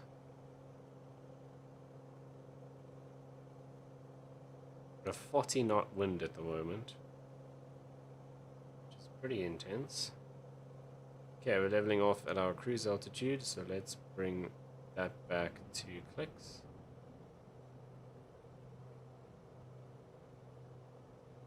It is very off. Okay, the rain has stopped.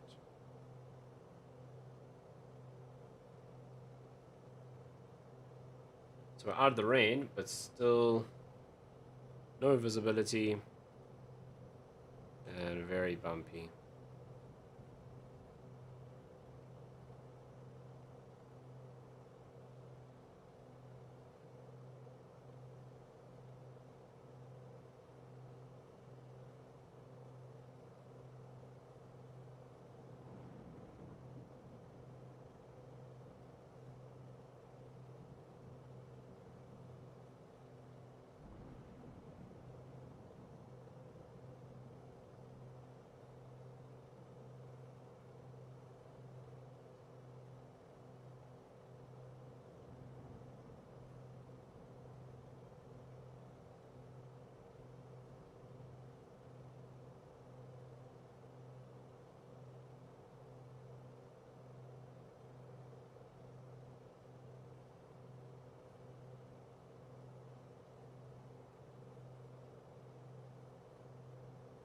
Oh, there we little break in the clouds.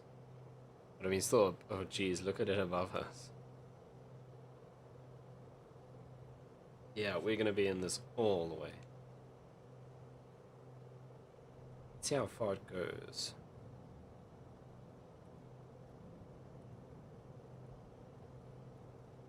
I mean, it's 200 miles out, we're still picking up.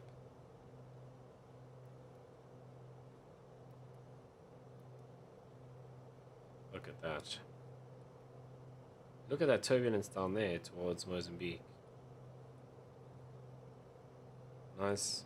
Got a little patch here and a string there of bad turbulence, but we're going to be in this all the way until Skakusa, which is going to make landing at Skakusa pretty interesting. I thought Skakusa did have arrival procedures. Obviously not.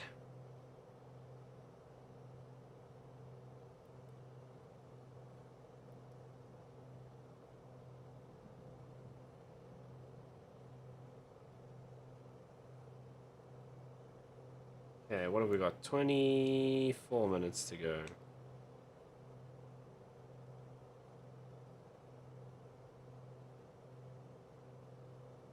And we are going to be thrown around for that full 24 minutes by the looks of things.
Yeah, it is smoothing out a little bit, but when we get to that purple, it's gonna get a lot worse. 22 minutes to go.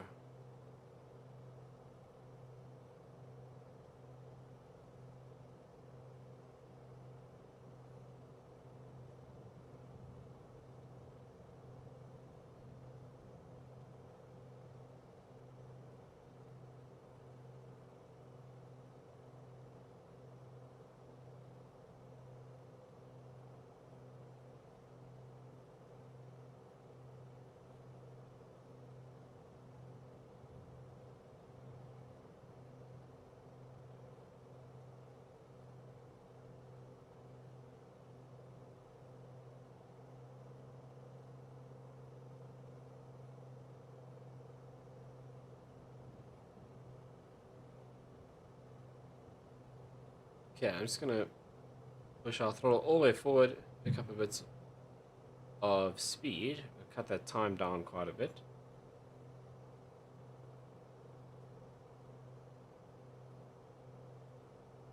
So because this is the turbo mod, we'll go all the way up to 160 knots and cruise along at 160. There we go, brought it from 122 down to 16 minutes already.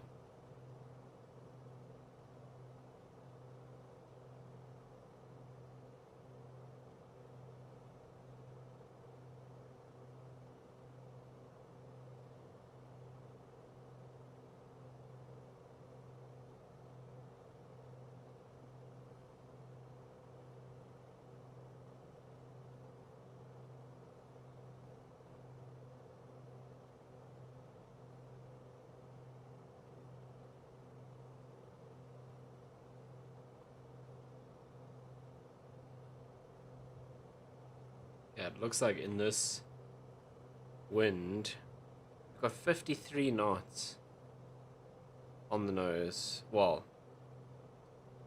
coming slightly from the front, 149 degrees. Let's work that out quickly.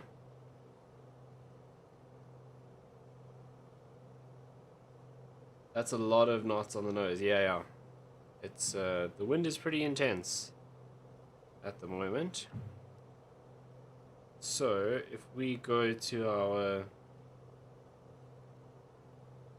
we are currently doing 91 degrees. The wind is at 149 and 53. So that's a headwind of 28 knots. Which is why we are not at 160, we're at 140. It's gone up, it's now 55 knots. Where are you flying from and to? Hey Darren. You need to go check out the beginning of the stream because I messed up even harder than you ever have on a flight sim stream. Just popping over from Sapi to Skakusa. So this Bonanza is one of the planes that I own on FSEconomy, and it needs to go for repairs. So I'm just moving it over to my maintenance facility that I have at Skakusa so that it can be repaired, and then it can be rented out again, and it can be used for commercial operations. So on FSEconomy, if your aircraft needs repairs, you can fly it, but you cannot take passengers on board. So that allows you to fly it to somewhere where it can be repaired.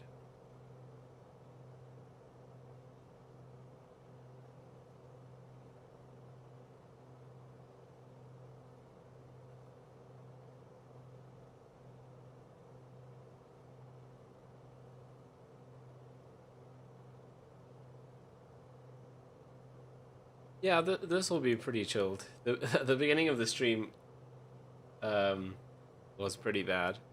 I messed up twice. But I messed up on the easy part of the flight. That's what's so stupid. But yeah, we're gonna be in this cloud cover all the way. Landing at Skakusa is gonna be interesting. We've got the synthetic vision on the G1000, so we'll probably use that a lot because we're gonna have to be just about on the runway before we can actually see it. 12 and a half minutes to go.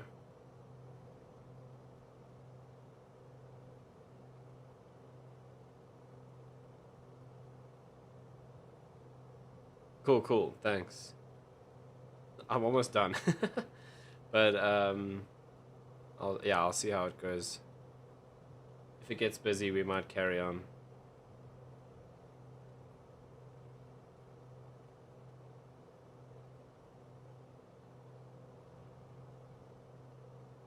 See, now this is what I'm worried about, is this purple patch. I think we should actually go around it, otherwise it's gonna get crazy. Let's do this. We'll head a bit north, go around this very heavy turbulence. Let's pop it into heading mode.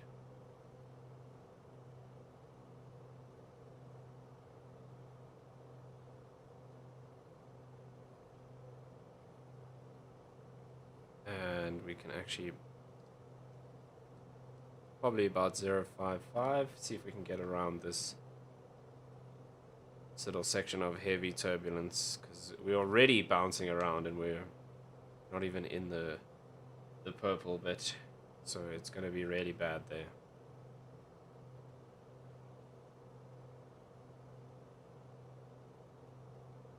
Have they launched the new update yet? Nope, it still isn't ready.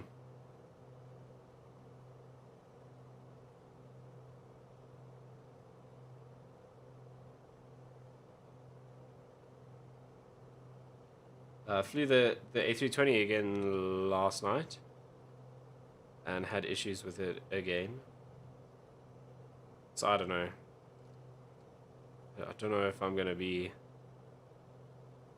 flying the airliners again on flight sim for a while. Just, yeah, it tried to edit my route because I needed a different arrival procedure, and then it just kind of broke and it kept all sorts of random waypoints. Yeah, it just kept all sorts of random waypoints, and then we couldn't edit them out, so we had to try and fly a manual approach. Then the autopilot still wasn't working the way I think it should work. So like I would set an altitude and it would just straight away try and fly to that altitude instead of waiting for me to tell it. And then at the end, it just wouldn't listen to any headings. We would give it a heading and it'd just fly in a different direction. So I don't know, because I see a lot of other people flying it on streams. They don't seem to have issues, but every single time I've flown it, I've had issues where it just does whatever it wants. I think maybe the issue is that I'm trying to do too much with it. So like, probably find that the guys who are flying it just kind of stick the route in off the default generator and leave it and fly that route, whereas I try and change fixes and do stuff like that. So maybe I'm going too much into details that aren't there yet. So, but I just find it really frustrating because, you know, I've been flying airliners on other sims where they're fully modeled for years. Then you want to do something simple like set your go around altitude without flying to it, and then all of a sudden your plane just pitches up and starts flying to a new altitude. But obviously the GA stuff in Flight Sim is still amazing. So we did some nice, interesting, challenging landings earlier on the stream. We were over at Saint Bartholomew, something like that. Saint Barth. And yeah, that was really cool, besides flying into a mountain. And then testing the weather and almost putting it in the sea by turning the wind all the way up. By mistake. Well, sort of by mistake.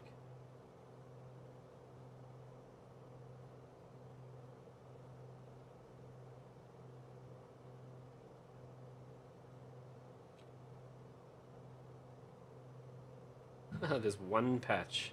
Oh, it's gone. There was one little pixel. Well, it's not a... I guess it's a pixel on this, but one little square that had no bad weather, and it's now gone. No real point in doing the views, because we can see the exact same thing out of all of the different angles. Yeah, but at least we're coming around this Patch of heavy turbulence.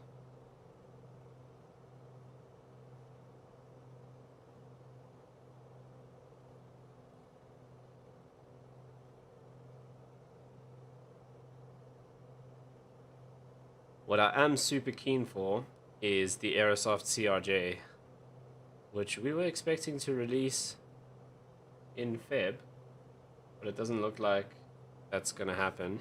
Yeah, it is live weather. This is live. The weather in Flight Sim is also still wrong. So I tested it last night on the stream by getting the winds off a website that does weather for flying. And it was completely different to what the game was showing. So it is live, but take it with a pinch of salt. I would really like for them to fix that, because that's really frustrating. It seems like there's quite a significant delay. So this is live weather, but it probably happened, I don't know, 40 minutes to an hour ago. Because there is, you know, big storms and lots of rain and stuff out here, but in terms of the winds and things like that, it's not exactly real time. There's our patch of no bad weather, one little square. Let's get ourselves back onto our GPS course now that we passed all of that turbulence. It's still relatively bumpy, so I don't even want to know what it would be like in that section. Yeah, I only ever fly with live weather.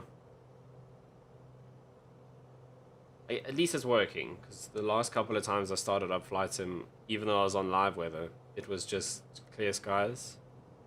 So, yeah. There's still a lot to be done in this before it's ready. But like you said, stop doing pretty updates to the scenery and fix the core things in the game, like the autopilot.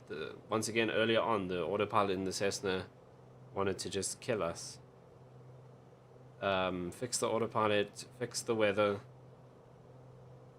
sort it out before introducing new pretty looking stuff.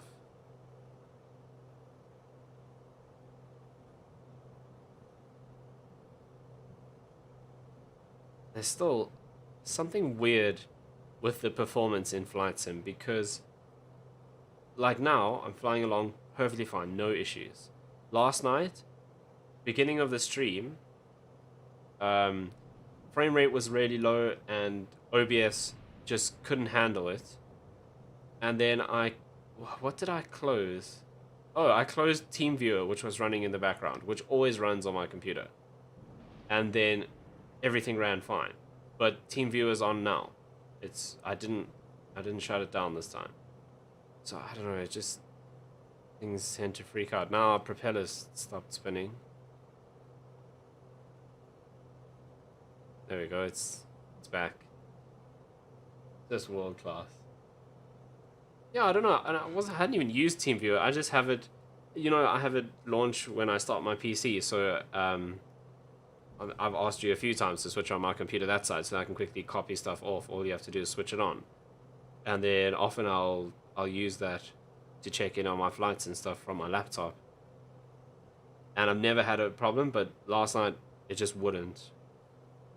Game was falling over, OBS was falling over, and then I even checked, like, there was no TeamSpeak, no TeamViewer update, nothing. It just decided with that open, I give up on life. Okay, so we actually do need to start descending because we're fairly close now.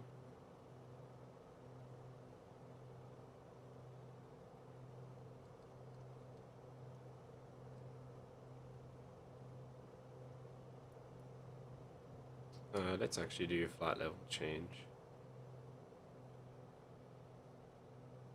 But yeah, so, I mean, like we just saw, all of a sudden my propeller just stopped looking like it was spinning. It's just small things like that, where it's like, guys, come on. Stop making huge updates to, like, the whole of the UK. Just fix the small things in the game that aren't working. Okay, we're most likely going to go back down into the rain. There, we got starting already. The rain was at around 10,500 feet.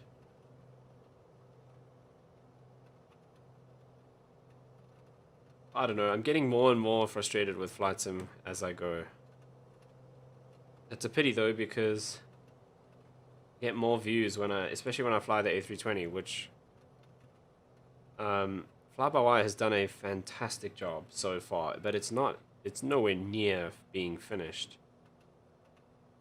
And the streams do well when I fly the A320, but it's starting to frustrate me a lot. Actually, at the moment, I'm enjoying the helicopter flying in X-Plane the most, so I'm going to do more of that on the stream. Joburg heli flight actually did pretty well. That stream did fairly well, so it's obviously not terrible.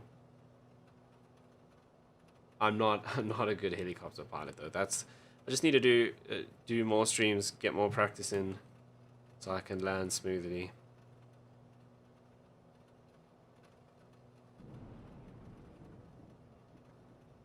Right, let me see what the weather is at Skakusa, which is actually normally just a pointless endeavor because in flight sim it'll be something else.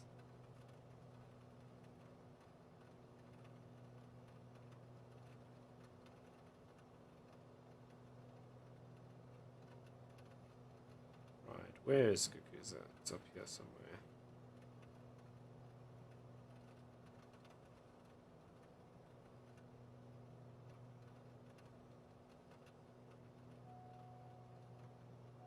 Okay, so according to my weather briefings, Skakusa is... Oh, it doesn't have a weather station. But it is saying 22 degrees, raining, winds 18 knots, gusting to 32 knots. So that's roughly what we're seeing here.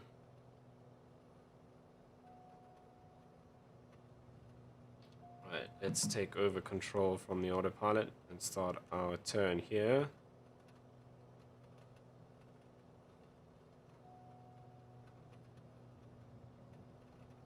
Yeah, this is going to be pretty interesting. I don't think we're going to get in on this first attempt. We'll probably just go past and have a look.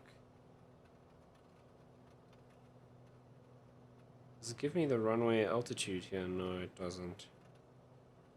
Oh, there we go. Elevation. 10,020 feet. No, 1,020 feet. Okay, read properly. Okay, so the runway's all the way down at 1,000 feet, so we can actually descend a bit more than I initially put in 4,000. We can go lower than that. But I mean, we're not going to see it out the window. We're going to have to do this on the synthetic vision, which is not the right way to fly. Let's put it that way. Oh, is that the runway there? No, that's on the wrong side of the river, isn't it? Oh, that is... Must be.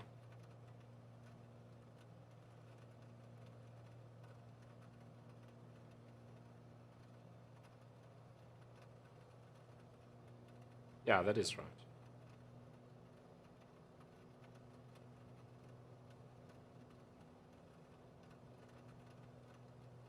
It is crazy bumpy. Who knows, maybe we'll die twice in one stream.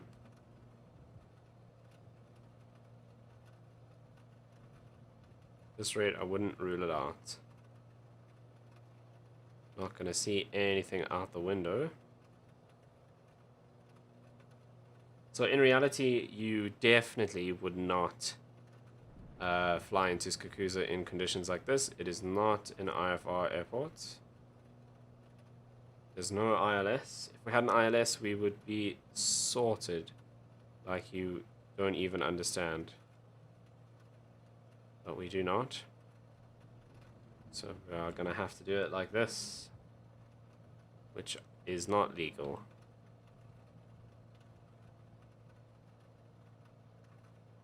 But we need to get our plane in for maintenance, so we're taking the risk.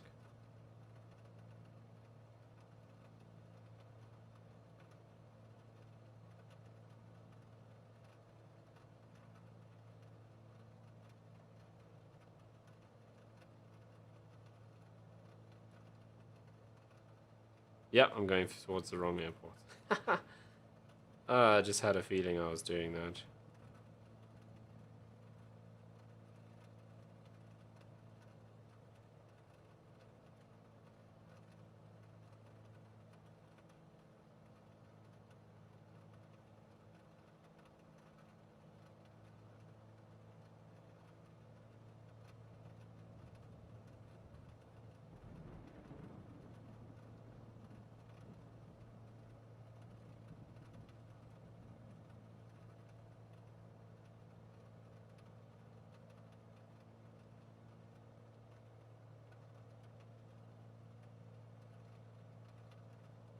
Yeah, why was that runway so easy to spot? We still can't see Skakusa. I think the runway actually runs like this.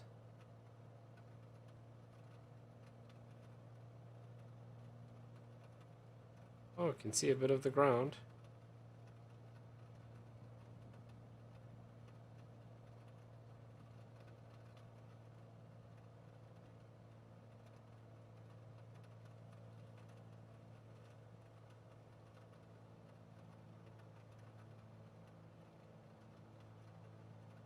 Not seeing it on here yet.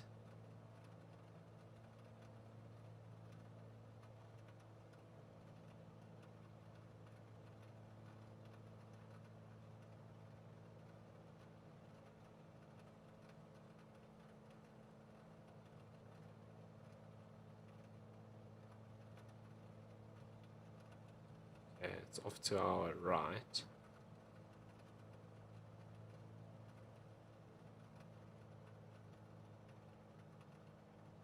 Okay, runway's at 1,000 feet.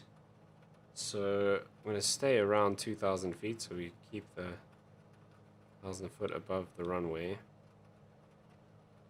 I don't know if I'm going to make it in from this side. I might actually fly past it just to get an idea. But if I see it nicely and I feel like we can line up properly, we'll go for it.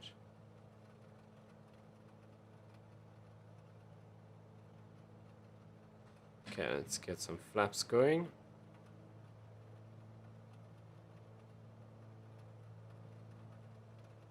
So it is off here to the right hand side. But I see nothing on synthetic vision.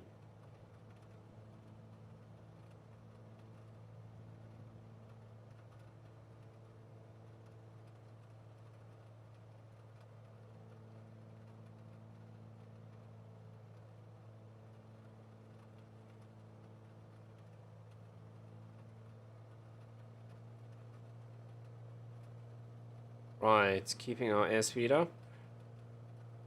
About 100 knots is fine. We don't want to climb too much though.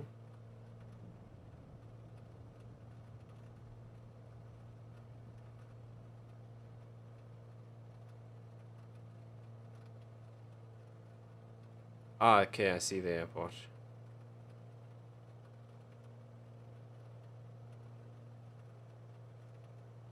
Yeah, let's see if we can make it in from this side. I'm still climbing a bit, but I'd rather be climbing than descending.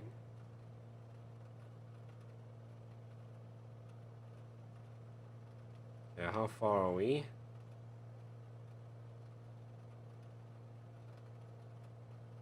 Uh, 4 nautical miles.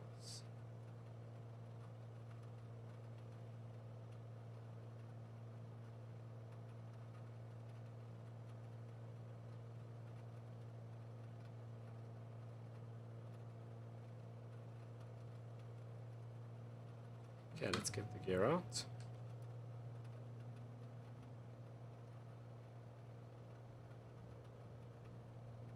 I'll go flaps full. So we are fully ready for landing.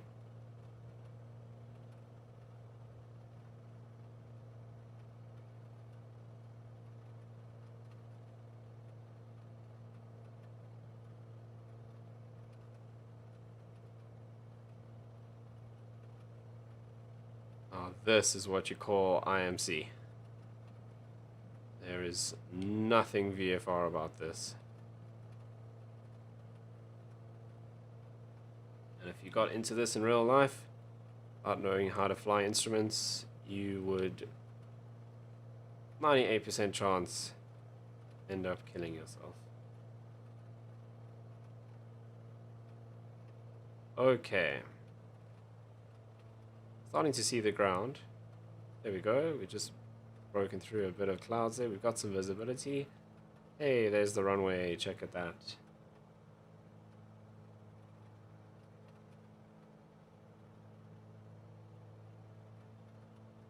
It is still quite bumpy. What's our wind looking like? 17 knots, pretty much on the nose. Oh, it stopped raining. Just out of that patch of cloud, no rain. That's awesome.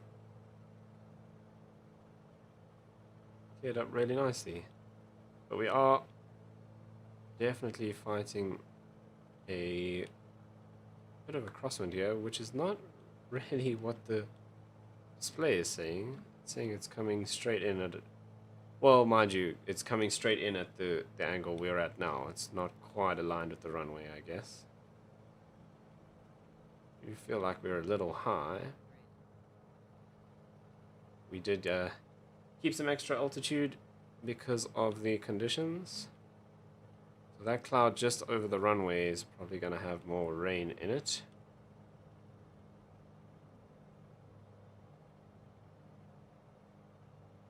We're actually very lucky. Yeah, there the rain starts. We're actually really lucky that it opened up just before the runway, because look at it now.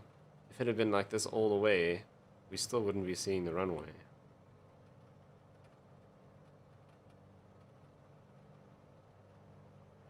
Yeah, look at that windsock. Okay, so the windsock doesn't match the wind reading we're getting in the aircraft.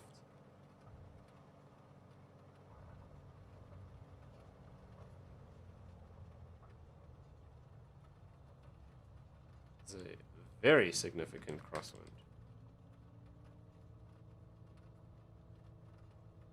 But we are safely on the ground.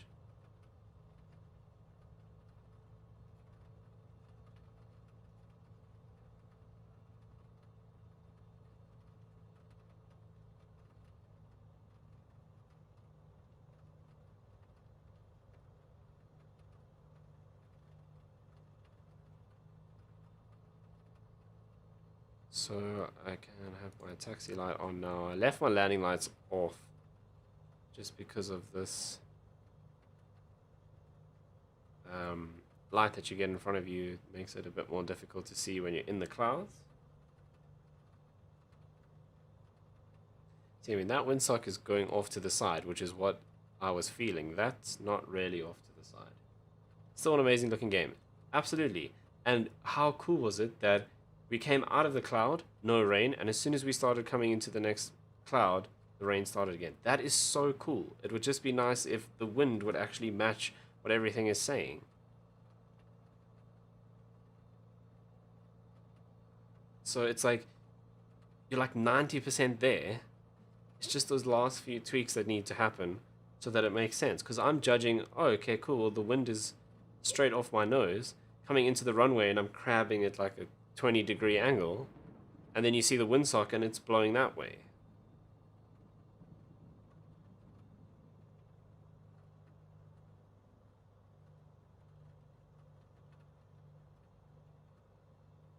So 100% agree, it looks great, and there's loads of things in here that are just unrivaled by other simulators. It's just a few things that they need to fix, you know, to get it to that level.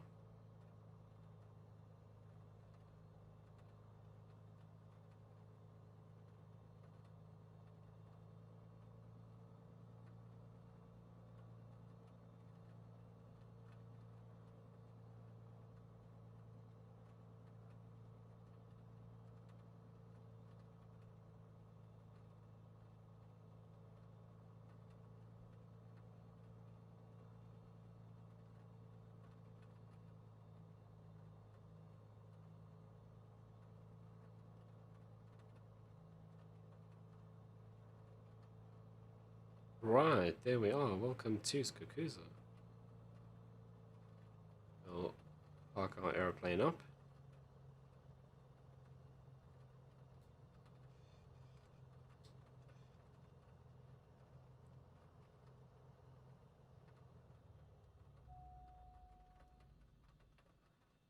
Okay, let's just jump into FSEconomy on the side and quickly get that aircraft repaired. And I'll see if there's any jobs that we can do out of here that'll actually be interesting.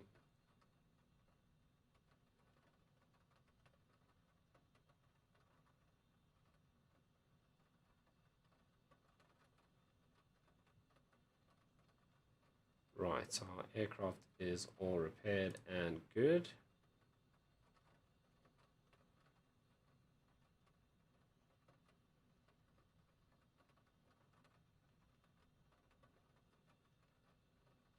Yeah, so all of the jobs out of here are going to be really tough in this weather.